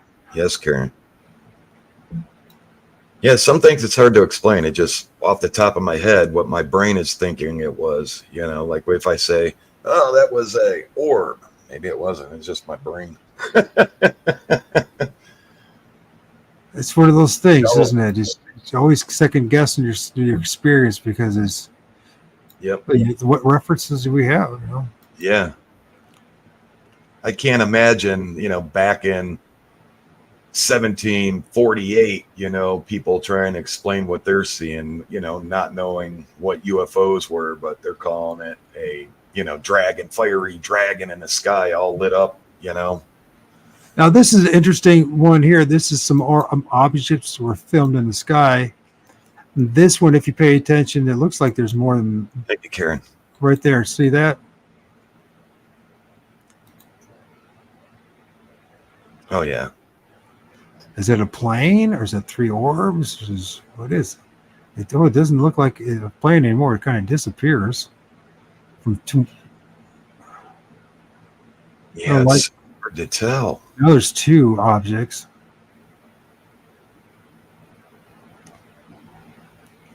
Obviously, somebody's filming it, you know, taking pictures of it. So it's something. So there's more than one person taking pictures. Yeah, I think this is accidental too. This is not like intentional. This is after the fact they saw it, right? I think. Right. I don't think they're like aiming their cameras up in the sky to look at a drone. But maybe they were. You know, who knows? You know, it's high strangeness that day, and there was a lot of weirdness. Yeah. And, things were not very normal that day. Yeah.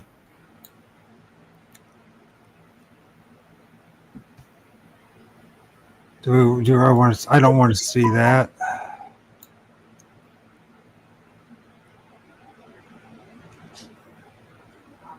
I think I could, T-Mac. That's a good question, T-Mac.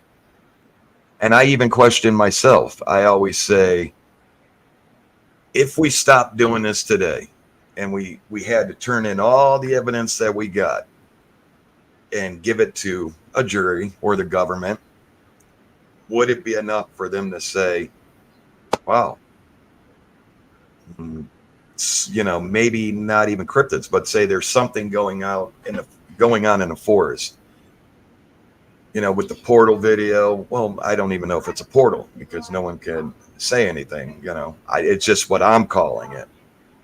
But definitely high strangeness. My God, I mean the temperature difference. The temperature differentiation. Yeah, absolutely. But you take all that and you hand it to the government and say, look, something's going on. Here's it. Here's the proof. You know, you tell me what it is. What do you guys and girls know about this in the government? I think there'd be enough. You know, that's just me. That's not everybody. That's not MT saying, you know, maybe MT's goes, I think we need more. Or Trapper might say, we need more. But I think there'd be enough to definitely put up a good argument. There's high strangeness in them damn woods. Yep. I put that portal video up on Twitter and they took it down. What? They took it down, man. Why would they take it down? There, what was there a music or what? Why would they take it? They Even said if that it was it's copyright, clickbait. what? They said it's clickbait. Well, who cares if it's clickbait? That's none of their business to take it down. Is that And I now a new thing? They're taking down it on YouTube because what they claim to be clickbait. I put in a ticket to fight that because I didn't even say. I just said, "Can anybody tell me what this is?" You know, and it's just a couple minute video of it, and I just said, can anybody tell me what this is? And yeah, as soon as What we're gonna have to do, bro. We're gonna have to get serious about this, and we're gonna have to work collectively together as a group. Hey, what's going on, Diesel? And start our own platform, our own website that they can't take down our stuff. Yeah. You know what I mean? And we can invite other credible or serious researchers to be part of it as well. And so, I mean, that's something I'll think about doing. You know what I mean? Because I think it's unfair not to be able to put that out there, man. If they did that, if they did, sees the AI, and once this is the problem with AI. AI is going to be an absolute nightmare for all of us. And right now, it seems really cool with the artwork and all that kind of stuff, but it's going to be an absolute nightmare because all they have to do is put in one word, right, to search for, right, and if you. I mean, what was the title of it? Did you? Can anybody tell me what this is? That's it.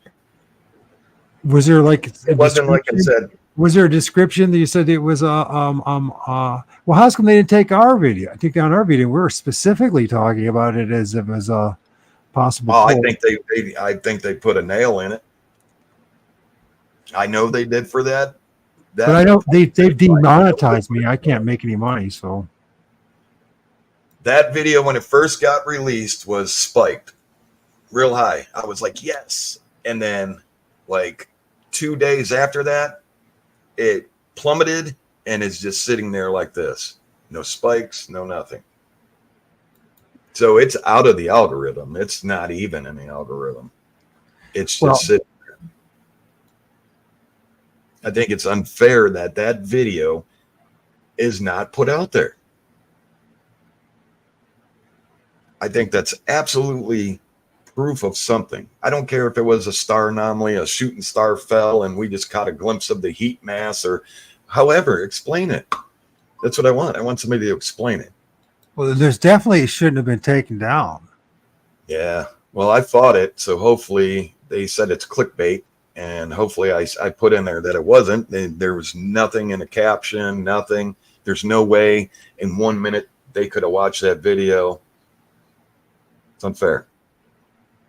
There's one of those things that were filmed around Dot.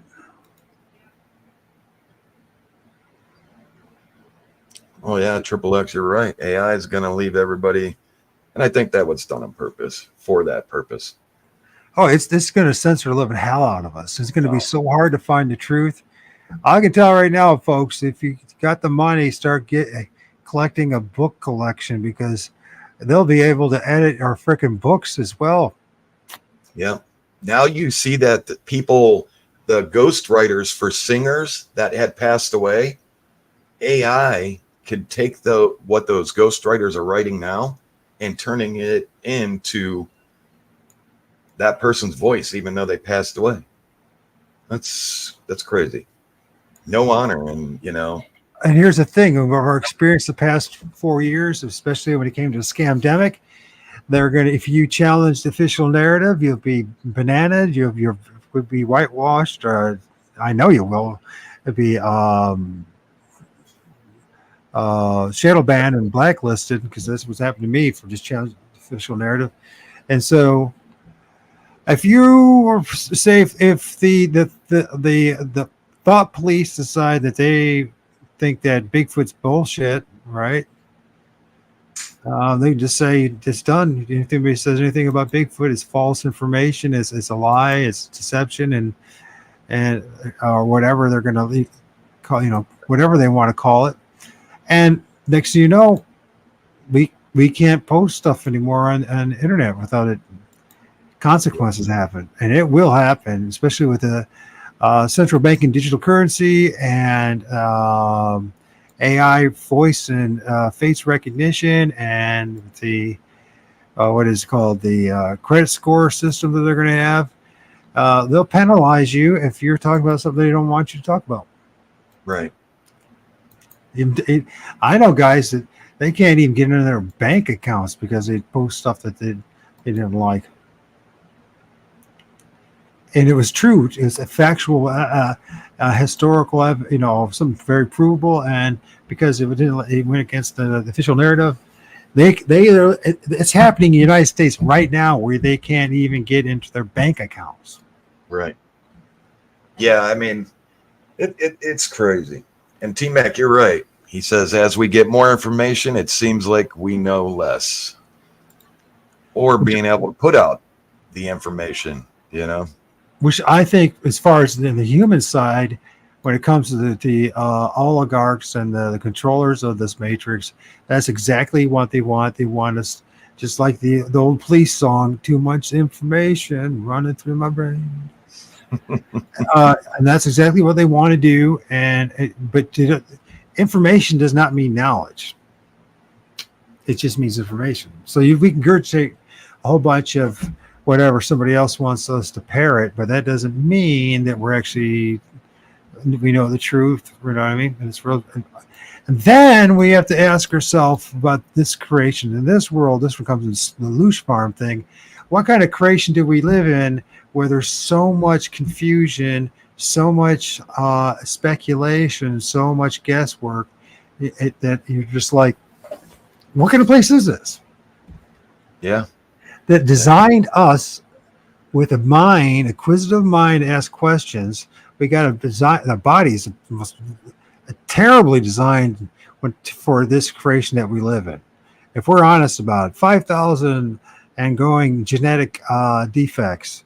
The spine is absolutely a disaster.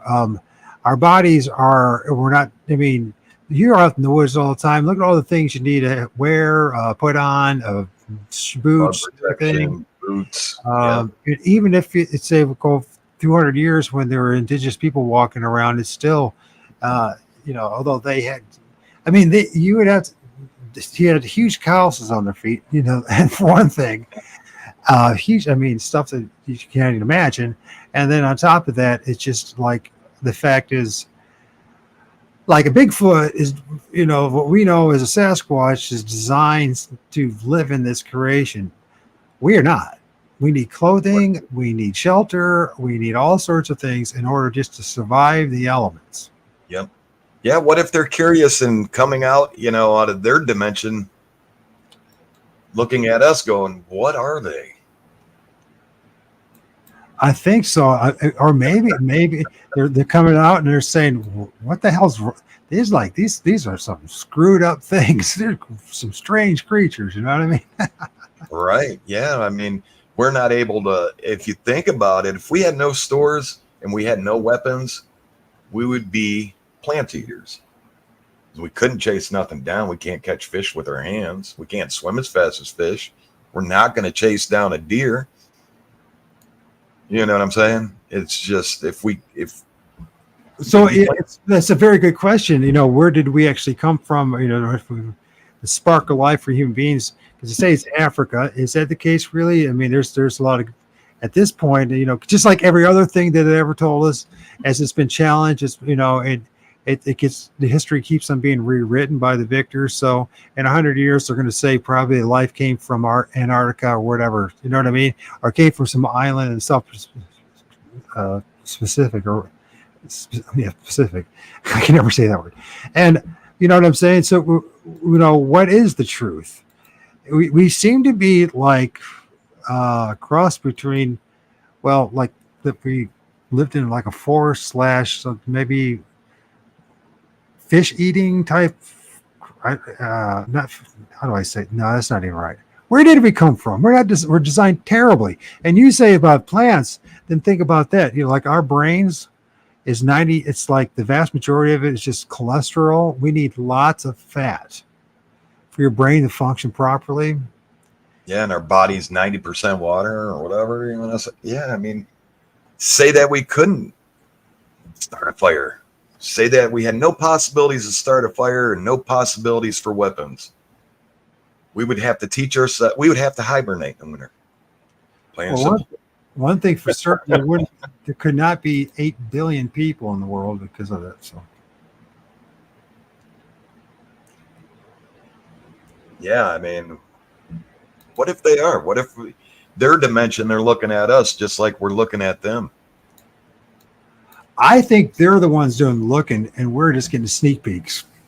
They're paying attention to us 100%. Yeah. What if, when we're out there, we're tapping into the other part of our brain, and we're tapping in areas where we could see things, and that, I guess that goes along with tuning yourself in, and I mean, everything's so weird about it. So let's talk about how we're created. So if there is reincarnation, or if there's life before life, we have a total amnesia. Every single one of us. There's some people that have little glimpses of it, but nothing substantial to give us definite answers to things in previous lives. So we're all suffering from amnesia if we believe that there's life. And then on top of that, let's think about how early childhood development. Correct, you see.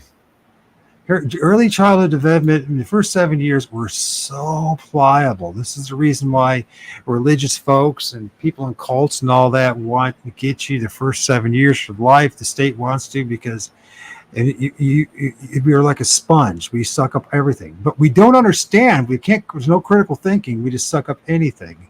Yeah. It's the truth, right? And so you have all these people, billions of people walking around in La La Land, and it takes freaking half a century to break free from all the mind control, all the manipulation, all the indoctrination we all suffer from, right? So what kind of creation is that? Why is it that we think about this, that for the most part, even in Aboriginal societies, that's the few that still exist to this day, that there's still, feral, if you will, the children, it takes them years in order to be able to learn the skills necessary to survive. Yeah. You know what I mean? Everybody in chat is so correct. I love that's awesome. So we got this. So whereas the average quote unquote mammal, because supposed to be mammals, right? The average mammal is born, popped out of mama, and within about a month or two can survive. Most of them can survive on their own without their mom within months, right? And they just know how to survive, and they have everything that necessary to get through the elements and the environment to reproduce and all that. We, on the other hand, have so many freaking flaws. It's just like something or something decided when they designed us that they designed a creature that was meant to be enslaved, a worker. Yeah, that was not meant to prosper in this and fit into this place, and that we're just here are we just a farm, the LOOSH farm art? Because with LOOSH, if you look about Bob Monroe and his work, when he had his out-of-body experiences, he was taught from the other side, these entities, these beings, that one being is called BB, like Netanyahu, BB, yeah, his nickname, and he had explained to him why the real reason why we're here, and it's to produce LOOSH. That is through our emotions, through our feelings. The number one form of LOOSH, the purest form of LOOSH, is actually love. So our suffering or pain and everything, these entities, these parasitic entities, feed upon, trade in, and that the reason why we're here is that we're all suckered into this place and trapped in this place, agreed for whatever reason. But there's zero. The people say we're here to learn lessons, but there's no evidence of that. Reincarnation, they say, as far as karma goes, that when you say you're an evil person, you're going to come back and pay off your karma debt. But no one ever remembers the previous life or what their debt was or what the lessons they learned, right? We all come not a high percent of many. Well, if they do say it's after the fact, many years, or it's very limited in what they actually were taught or told from the other side. I'm not saying that people are not revealed things, but even those people that pass on and go to the side, saying a near-death experience, most of them will say, you know what, it was amazing. I didn't want to return. All this interaction, all this great feelings and emotions that we felt with these beings and spirits and all that. But no, you got to come back, and when you come back, you're not going to remember anything. Right. That's in you. Thank you. But you have a special mission, right? Most of them are told to have a special mission. Is that from you? Is that for you, bro? You just get yourself a $50 bill. Nice. Thank you, Victoria. So it's a special mission. Slippery slope. There's just oh man, how you say it? There's just so many possibilities, you know. So we got to base on what we do have and what experience we have, and we're filming all that kind of stuff. Like I'm filming. If you guys look closely at this collage of images, you're going to see entities popping out of the trees for real. Some that look like aliens, some that look like masks. They got wearing masks. Some that look like Bigfoot. Some that look like ghosts. Something, and they're so. And we're also there's people, which I don't have because it's not mine. I haven't filmed that, but people have filmed entities popping out of people, like something that looks like a dog man attached to a person crawling, popping off their shoulders. We got videos out there of guys who get in fights in the street, and all of a sudden this big spirit pops out of them the size of a freaking Bigfoot. Are these? Yeah, I've seen that. If we can get, try to think outside the box a little bit here. Is it possible that what we're dealing with when it comes to Sasquatch and Bigfoot, that we're dealing with these interdimensional, ultradimensional beings that somehow use the trees like a highway, which we talked about before, right? The trunk, the roots, the trees, they're all like a highway for which these beings traverse and travel. And it could be that they're also using us, and they're all using us, our energy, the loosh that we produce, all of us produce, because we're all walking loosh factories, and our emotions, our feelings, our anger. Anger is a huge one, right? Violence, killing, all these things they feed upon, and they put us in these terrible positions, or a lot of these situations that happen in order to feed upon the loosh that we produce, right? Then we go to the other side. It was mentioned earlier about the light, and I'm at the thinking right now that the light is a trap.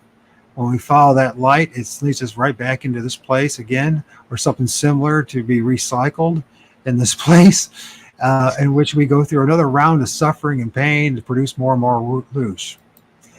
I know it sounds it's dark. It's a very dark. It's a black pill type thing. It's really sounds negative, but think about it. What is the real purpose of here, right? I mean, if people, I don't know if you're religious to say to believe in Jesus or in God. Okay. It's okay for great. Me? Oh, I'm religious. I believe in the Lord up above, man. So, okay. So you believe in that, but then, so that's fine. But then in the meantime, it's all this pain and suffering and what is, people rationalize things, but we really can't, we don't have definite answers to these things. You know what I mean? We don't. We have a lot of stories. This is what we don't. In other words, all of us should have like a definite download at some time in our life where the purpose of the purpose of us being here is made clear, and there's no confusion. We hear all this justification. Well, you didn't do enough. You didn't have enough faith. Well, I had a lot. I mean, I had a lot of faith. I mean, you're talking about the guy who read the Bible all the way through twice online, the New Testament 6 times online. I was Mr. Jesus 100%. And I'm not saying for you to do it or not do it. I'm just saying everyone's path is different, and everything goes through all this stuff. And it's like, what is the purpose of all this? That's something that lives in all of us. That's something that only you could figure out. I could figure out. Everybody watching can figure out. Or do we figure it out? That's the thing. Or do we think we do it out? You know what I mean? Because at one time I really believed it was and we're not going to have a religious debate here, but if you want to have it in private, I'm more than happy to do it. And it was like, yeah, there's something really going on here with what's going on even with Christianity. So, it was talk about the afterlife, the other side. Why is it so vaguely taught, even in Christianity? Hundreds and thousands of books about angels and demons and all that kind of stuff. It's based on a few half verses that are private interpretations or somebody else's imagination, or something's telling them that it's true, right? But then there's all this contradiction, right? Right. It's huge. It's huge issues here. So I'm sorry for all this negativity. Just to bring it all back to is these entities, these beings, these different things that look like aliens, maybe Bigfoot, maybe whatever it may be. Are they the reason why that they're around us? I mean, something had in our creation, everything's feeding on something. So it's very arrogant to think that something's not feeding on us. Right. Right. What evidence do we have really that we're the top of the food chain as far as the universe, what's around us? Is there something else? Yeah, I mean, obviously we can't say we're at the top of the food chain when you have aliens flying around. Right. You know what I'm saying? That puts us down a step.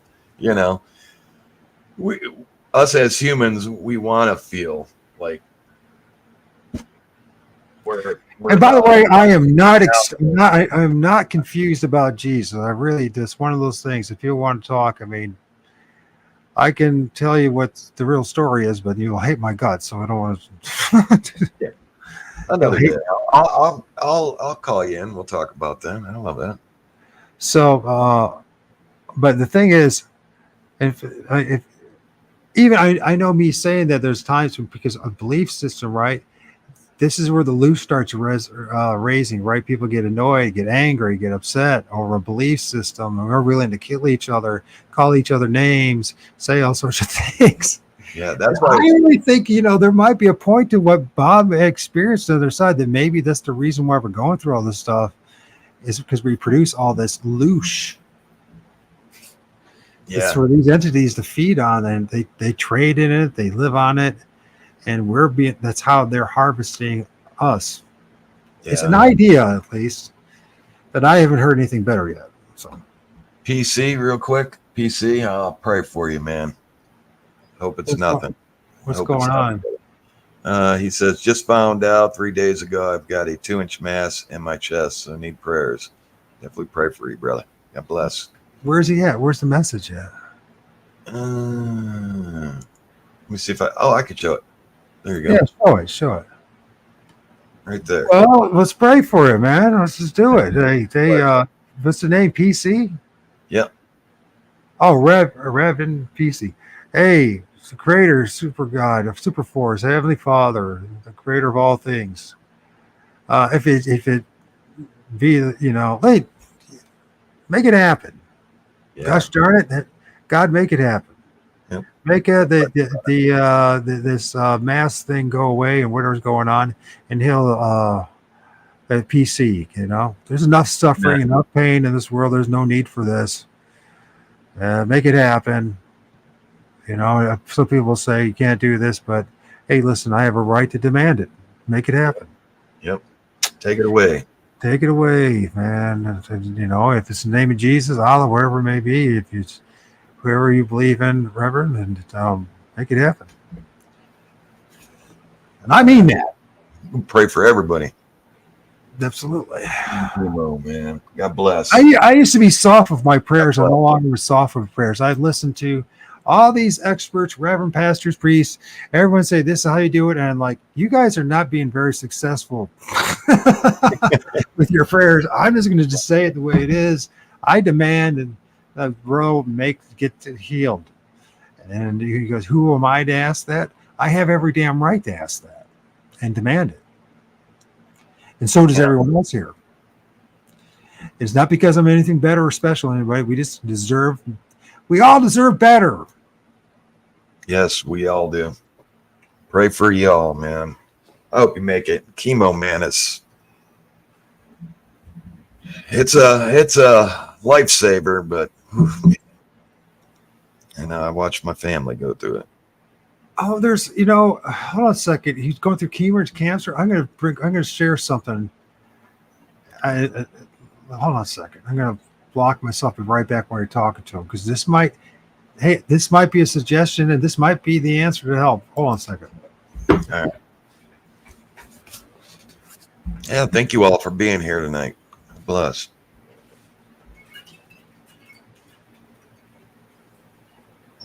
Did say we'd be covering a lot.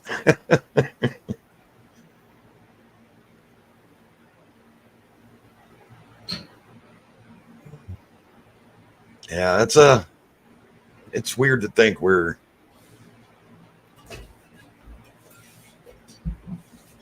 being out in the forest and getting these things to interact with you. It's a weird thought, but I want the whys. It's awesome filming these things and getting the evidence that we're getting, but I'm now searching for the whys this happening. We do a lot of film. This is for PC, and I please take the chance and do this. This has been going around for the past couple of years now, and it's lots of case studies. This is actually working. It's curing people's cancer, and it's called Bendazole. You get it in a powder form, and I'll put it in here. And it is an anti-parasite thing, and it's Good night, Tracy. And this is not medical advice, but I recommend trying it, because I know several people now who have tried it, and it helped reverse it without major surgery. And it's not expensive. You can get this stuff for like $30 online. So, and try that and see if that really helps reverse things, cleans it up. You got nothing to lose. If I spelled it right, FenBendazole. Okay, this is for you, PC, and anyone else. Check this out. Look this up. Look up.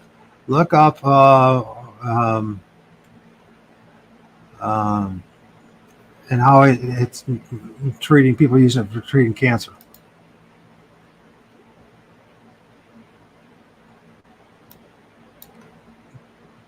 I know a lot of people. Well, I don't know. I know several people that it's their swear by. They took that stuff and it reversed their cancer. So try it, White, because hopefully you don't have to go through all that invasive stuff. So, and of course, all right, though, man. What's the other? What's the other thing to eat? Oh, you had enough, bro. Yep. I hope we covered a lot, man. It was a good chat. There was something else I wanted to talk about, but I can't remember. Well, back to this whole thing about the D-Row. Thank you for being here with us. As far as once again, Pareidolia, start thinking about stuff. Think about outside the box. Think about things that are popping out of the trees and not stuff that are in the bark or in the leaves and all that. You can find all sorts of things. You start filming. I film things that I don't even know what to call them. I got to do my book before I pass away. So, but anyways, they're out there. There's a lot of things. It's not just Bigfoot. Think outside the box. Remember what Pareidolia is. Their example of what Pareidolia is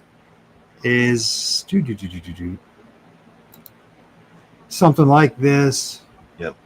It's all in the eye of the beholder. But the thing is, with the spirit realm, you can see there's this difference. They're not the same thing. They're something that's right. They're in front of the inanimate objects. That is Pareidolia. That purse that looks like a frowny face, that's what they're saying Pareidolia is.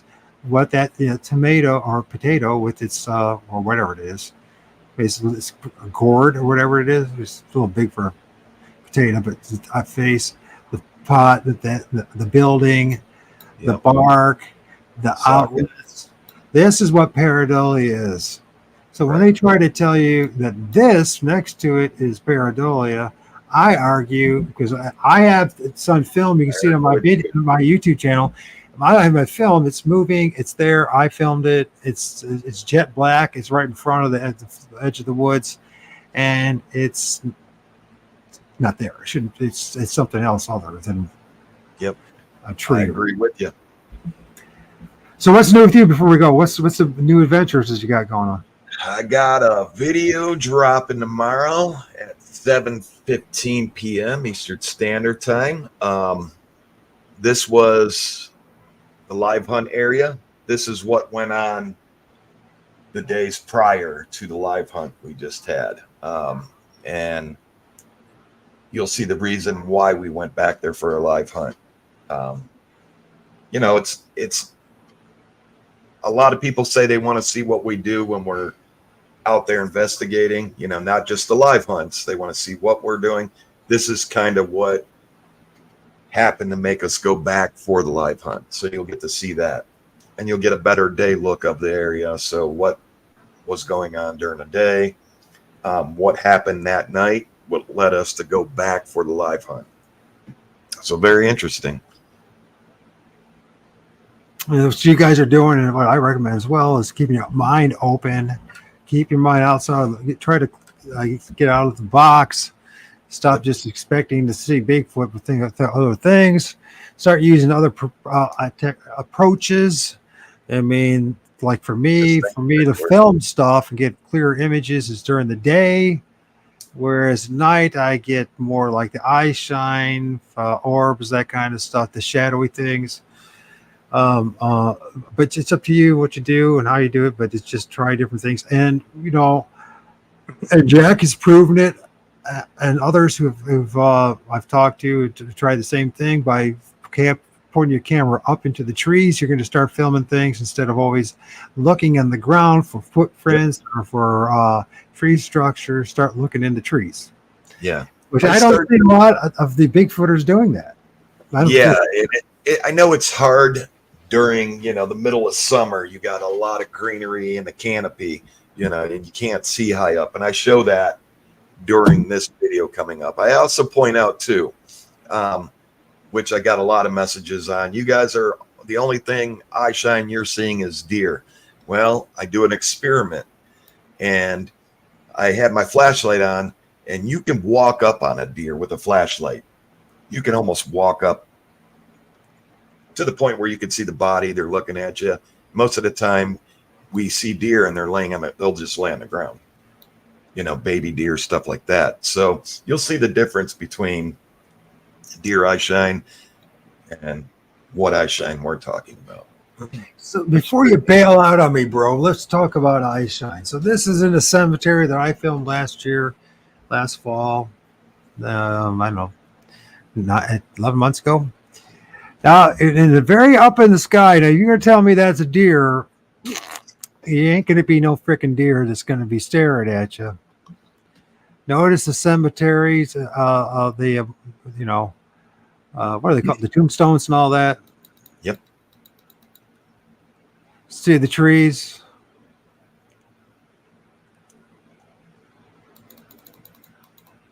Yep. And that's why I don't go into graveyards. No, I filmed this in my backyard. I filmed this. Okay. You know what the difference was, though? That everyone else is doing? They're looking down here. Yep. It's up in, they're above us. Whatever these things are, they're above us, they're around us, they're surrounding us. Yeah. And it didn't do anything to me. It just. I'm like, if those are, if they're interdimensional beings, walls and that hard structures don't exist then. You know, we covered this. If they're in the second, third dimension, and even higher, they don't see walls. They can walk through walls. Well, they might see something different than what walls are. The outer body, people that have the outer body experience, they talk about how the walls have a different kind of character to them. Sometimes they're like much of dimmer color, maybe not as bright as your walls would normally be. Maybe they're more of a yellowish or bluish type of tint to them, that kind of stuff. So who knows exactly what they're seeing, but it's clearly what they can do is go through trees, pop out of trees, go through tombstones, come out of the ground, go through us. Yeah. And there is reports of a Bigfoot, or somebody that actually had a Bigfoot, literally. And whether you believe it or not, go talk to M.K. Davis. You don't believe me, folks. This person, they swear to God that the Bigfoot went through them. He was on a path. They saw the Bigfoot on the edge of the path, and the Bigfoot then decided. The guy started walking fast, running away from it, and the Bigfoot, I guess, have either chased it. Yeah, I think it just basically went the same direction and went right through the guy. And he swears to God, just like I swear to God, I saw a Bigfoot pop out of a tree, and he swears to God it looks like a Bigfoot. So whether anybody likes that or not, you can call it woo, you can call it whatever the hell you want to call it. It's not going to change the reality that these things are happening. You can insult people all you want. You can go through cognitive dissonance. You can call people all sorts of names, or you can find out for yourself that this stuff is happening. Right. And, you just got to put. See, here's another thing, too, about this stuff. Is like all the time that you're putting in, Jack, and I did, too, people think that if they go out in the woods for 2 hours, they're supposed to get something. You might. If everything's all right, if you're right, if the things are all right, but it might take you years for that experience to happen, depending how basically what your issues are. I mean, a lot of people are. I mean, like right now, I'm really dark. You could probably tell. I'm really dark because of the things that I've spent the past 3 months, 4 months, focusing once again on what's going on in Gaza, what's going on in Ukraine. I'm seeing real evil and what evil is people's doing. And I'll be honest with you, this is how I'm not this I can't do multiple things. I have to focus on the one thing and let go of all the rest, because if it gets too cluttered, it's too much information, right? So on the bad, man. But sometimes I think for me, I'm starting to realize why I needed to do it. I needed to see pure evil, so that when I'm looking at next time around, I can come to the terms that when I'm looking at those two eyes in the sky that's above me, or that thing that pops out of a tree, that I could have a true comparison. Because I mean, I've seen kids with their heads blown off, arms blown off. I mean, children, and the things I've seen. And although I'm not there, the images are still in my head, and I can still feel it, recognize, resonate with me. I'm just like, okay, that's pure evil. If these things aren't doing that to me, what am I afraid of? Right. Really, what am I afraid of? Why am I? Is it really that I'm just afraid of what other people are going to think about me because I'm seeing these things, I'm filming these things, I'm sharing these things? Is that what the real fear is? The fear is not knowing. You go throughout your daily life, maybe working 9 to 5, walking your dog, kissing your wife, husband. When things change that are not normal, that's what you fear. You don't question it, you fear it. And then you come up with a conclusion that go, okay, it was this, that, or that. Okay, that's what it was. And on I go back to my regular daily thing. It's different when you put yourself out there.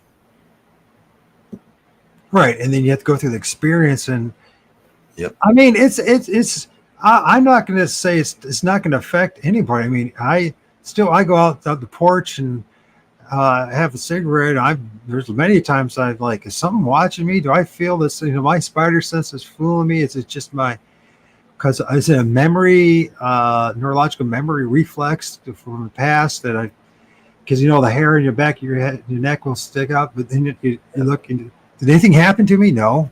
Is it psychological at this point, or is there really something that's next to me or by my porch? Which, by the way, I do have eyes. I could show you guys an excellent image of two eyes staring back at me while I'm sitting on the porch. It's pretty damn close. Yeah. I think it's like you were saying, it's the unknown. It's the fear of the unknown and the indoctrination that we've all been given through religion and through the media and through television. and even through people who call themselves masters, whether they're warlocks or medicine men and women. I mean, they don't got it all figured out too. You know what I mean? I think we get a lot of bad advice to each other, and we have a lot of bad advice in us. You know what I mean? In other words, our understanding of our reality is so skewed based on misinformation, disinformation, and just flat out confusion that we end up operating in kind of this bubble of BS. I don't know. That's why the you gotta get proof for anybody to believe it. And I just asked this question the other day. Ask the guys, even if we got Bigfoot on film, how many people would be like it's fake? Even if you put the proof right in front of them. We already know that 50% right off the bat are going to say it's fake, and the other 50 are going to challenge you in one way or the other in a million. And even then, those that say they believe you are still going to have doubt in their hearts and in their mind, because they weren't there just to have the experience that you had. That's what I think. This is one of those things that it's necessary that you go out and have your own experience. Yeah. It's the only thing that's going to make a difference. Right. And I know there's a lot of people and researchers say I've spent 30. I know some. There's a lot of people say I've never seen anything, never seen a Bigfoot, never.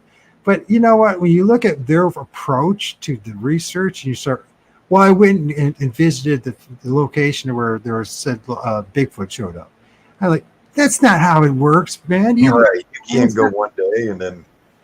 No, you're not even that. It's like. What I'm saying is, I'm not saying it's not part of the research that you do that, but the experience is going to happen when you create it to happen. And It can happen in a patch of woods a mile, like for me, a mile away from your sitting. Right. It could be 100 miles away. Or it could be a place and that no one ever said there was a freaking Bigfoot, never a mention or report of a Bigfoot ever happening. And I know that because I had my own experience. If I can have it, that means everyone else can have it. The thing is, you have to get outside the box. You have to go do it for yourself. Right. You got to go create it, make it happen. Right. You know how long it's taken to get activity?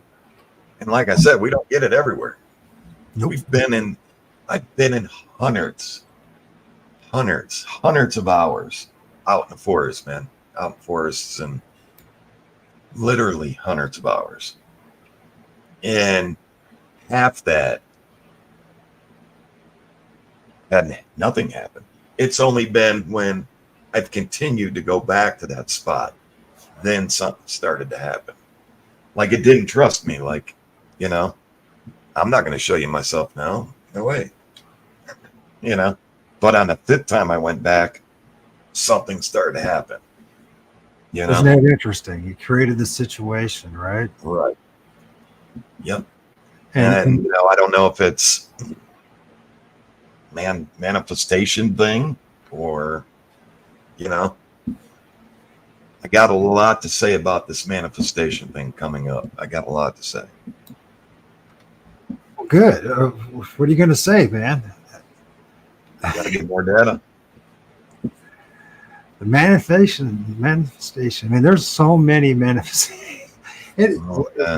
What they manifested? Yeah. What was it? What were those eyes? What was that face? What was that shadowy being? What was that? You know what I mean? Was it a Bigfoot? Was it something completely different? Was it a dog man? Here's part of the power of suggestion too. That's causing a dilemma, and I think really seriously adversely affecting research. There's a gazillion made up images, artistic renderings of Bigfoot, dogmen, and all that, and everyone assumes that that's the real image of what these things look like. Right. And it's man-made, and it's crazy. When really, it's just some very talented artists that just made up some stuff. Right. And made sure that Bigfoot was, pleasant looking, and or Dogman was really scary looking, or or vice versa. You know, it's artists' conceptions, make believe, right? Yeah. And but it's not. My experience has been these things. I mean, I have times like the one time it came out of the tree. I saw the eyes, I saw the nose, I saw the teeth, and the eyes that I saw were like almond mahogany, almost, but I had almost lifeless to him, right? With the shit-eating grin on his face, right? That people talk about with the flat teeth and all that. I saw it. Yeah. And it came close to me. But will you ever believe me? Yeah. You should, I mean, you might. But the thing is, you know, the fact is, you'll never know that I'm telling you the truth because you didn't experience it. I honestly think that each and every one of us are destined to have our own unique experiences. Right. I never, ever say when I'm out there, I never point out a Bigfoot. I don't, you know, I always say, what was that? What was that black entity that passed by? One time I say on a video, I seen Bigfoot. I did. I freaking seen him. And I seen him sitting in a tree. Imagine that. Sitting in a tree. He was sitting in a tree, and I'm talking 200 feet. I mean, this tree was huge. Had to be the biggest tree in the forest. Sitting up there. That makes sense too. And I had a rock throw right on video. I seen it. Rock landed, and I, you know, in my head I looked, or something landed. May not been a rock, but I looked for a split second, and then I thought, oh no, you ain't getting me, man. Like you ain't getting me to look. Put it back up there, and I seen it, like, kind of like, I don't want to say walking, but I'm going to use that term, walking on a branch, and then dissipate. You know, disappear. Just like that. Just like that, right? But I seen it with my own eyes, and it wanted me to see it.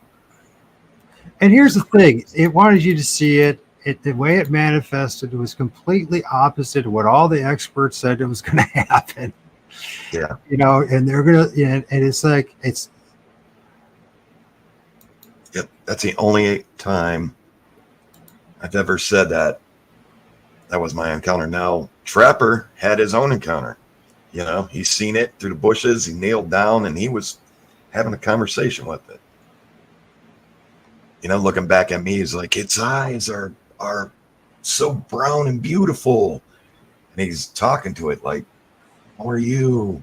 Oh my God, you're, you know, like this. It's a beautiful thing. It's very interesting, isn't it? Very interesting. Right. So, you know, here's a tree. Here's an example of what I believe I filmed of a Bigfoot in a tree, manifesting a tree, popping, hanging on a tree. If you look up here, this is the guy's head right here. This is his elbow, his arm, his paw right there. It is his body. Oh, yeah. But he's also got this other guy here too. That's like a hooded guy, and they're traveling up this tree. But if you pay attention to I think that's a Bigfoot. It's got the beard. It's really blurry for you guys. There's the eyes, the beard, and the nose. Yeah. And I mean, and in the middle of the day, and it just. Sorry about that. Manifesting out of the tree, whatever. Right. Yeah. Eye of the beholder, guys, right? Sorry about that. But if you pay attention, look at it, you're going to see there's something going on there, regardless.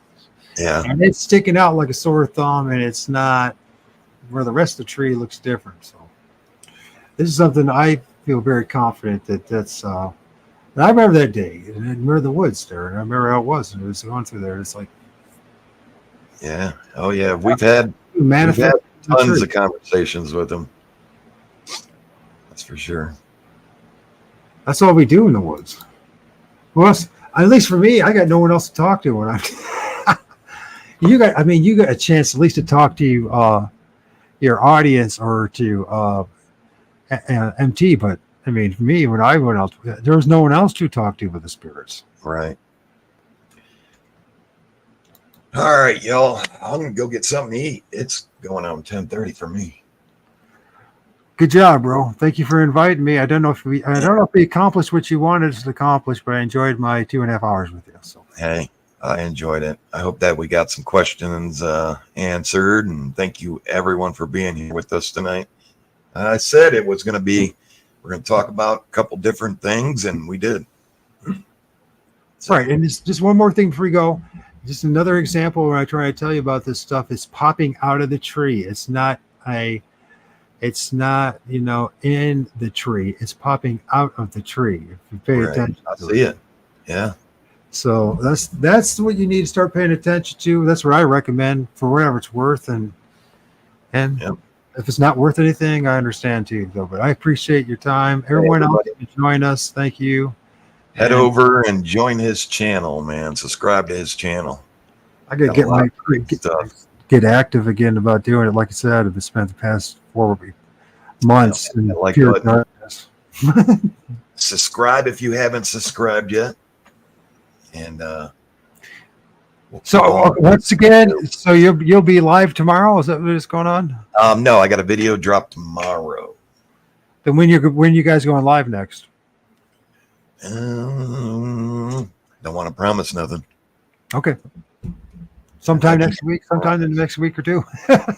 Sometime in the next week. Well, good luck in your adventure, and I hope you guys have great success and enjoy it and the experience and all that. And I am going to head over to Claim 3 this week, so maybe there.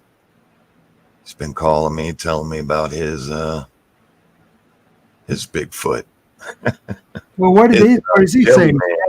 Is he having bad experiences? Yeah, something's been pounding on his house. We know that ground is haunted. Does he do anything about it, or is he just freaked out, or does he enjoy it? He tries to ignore it, but when you got something pounding on your house, and I left cameras there and heard the pounding. He's called me at 2:00 in the morning, listening to the screaming that's coming out. I've tried everything. I've tried everything to get rid of it. I left sayings from the Bible on all 4 corners of his property. Come back and they're ripped up, and nobody, not even the guys, knew they were there. Huh? Yep. He's got a poltergeist, forced poltergeist of some sort, huh? I think that's what it is. Interesting. Let's see. We'll go back. That's where we caught the jelly man. That thing that came right towards me. Was looking at me and then floated backwards. I like that. The jelly man. This is a good jelly man. That's the only way to explain him. Like plasma. Plasma's the same thing. Yeah. All right, bro. Everyone else, I'm going to play a song to close it out. And hopefully I talk to you soon, bro. You have a great week. Tell Mike I said hi and the rest of the gang. One more thing. Sticker sales coming back up. Be on the Facebook page. It'll be the same as last time when I did sticker sales. I'll get everything posted tomorrow. Everything that we make from the sticker sales is going towards the Wi-Fi box. Satellite Wi-Fi box. Yep, satellite Wi-Fi. So we can go live everywhere. Oh, that's great. What a great idea. Yep. That's a great idea. How much do those things run? Oh, yeah. They're around 800 some bucks. Shit. Yeah, guys, you better donate. Help out, man. That's money, man. Yeah. That is the money. That's the dollars. Yep, but it'll be a game changer. Excuse me. It'll be a game changer. So I've been saving everything and putting it towards that. Should we play Laser Eel from Skubmudel, a German 3-piece band. Take care, bro. All right. Good night, everybody.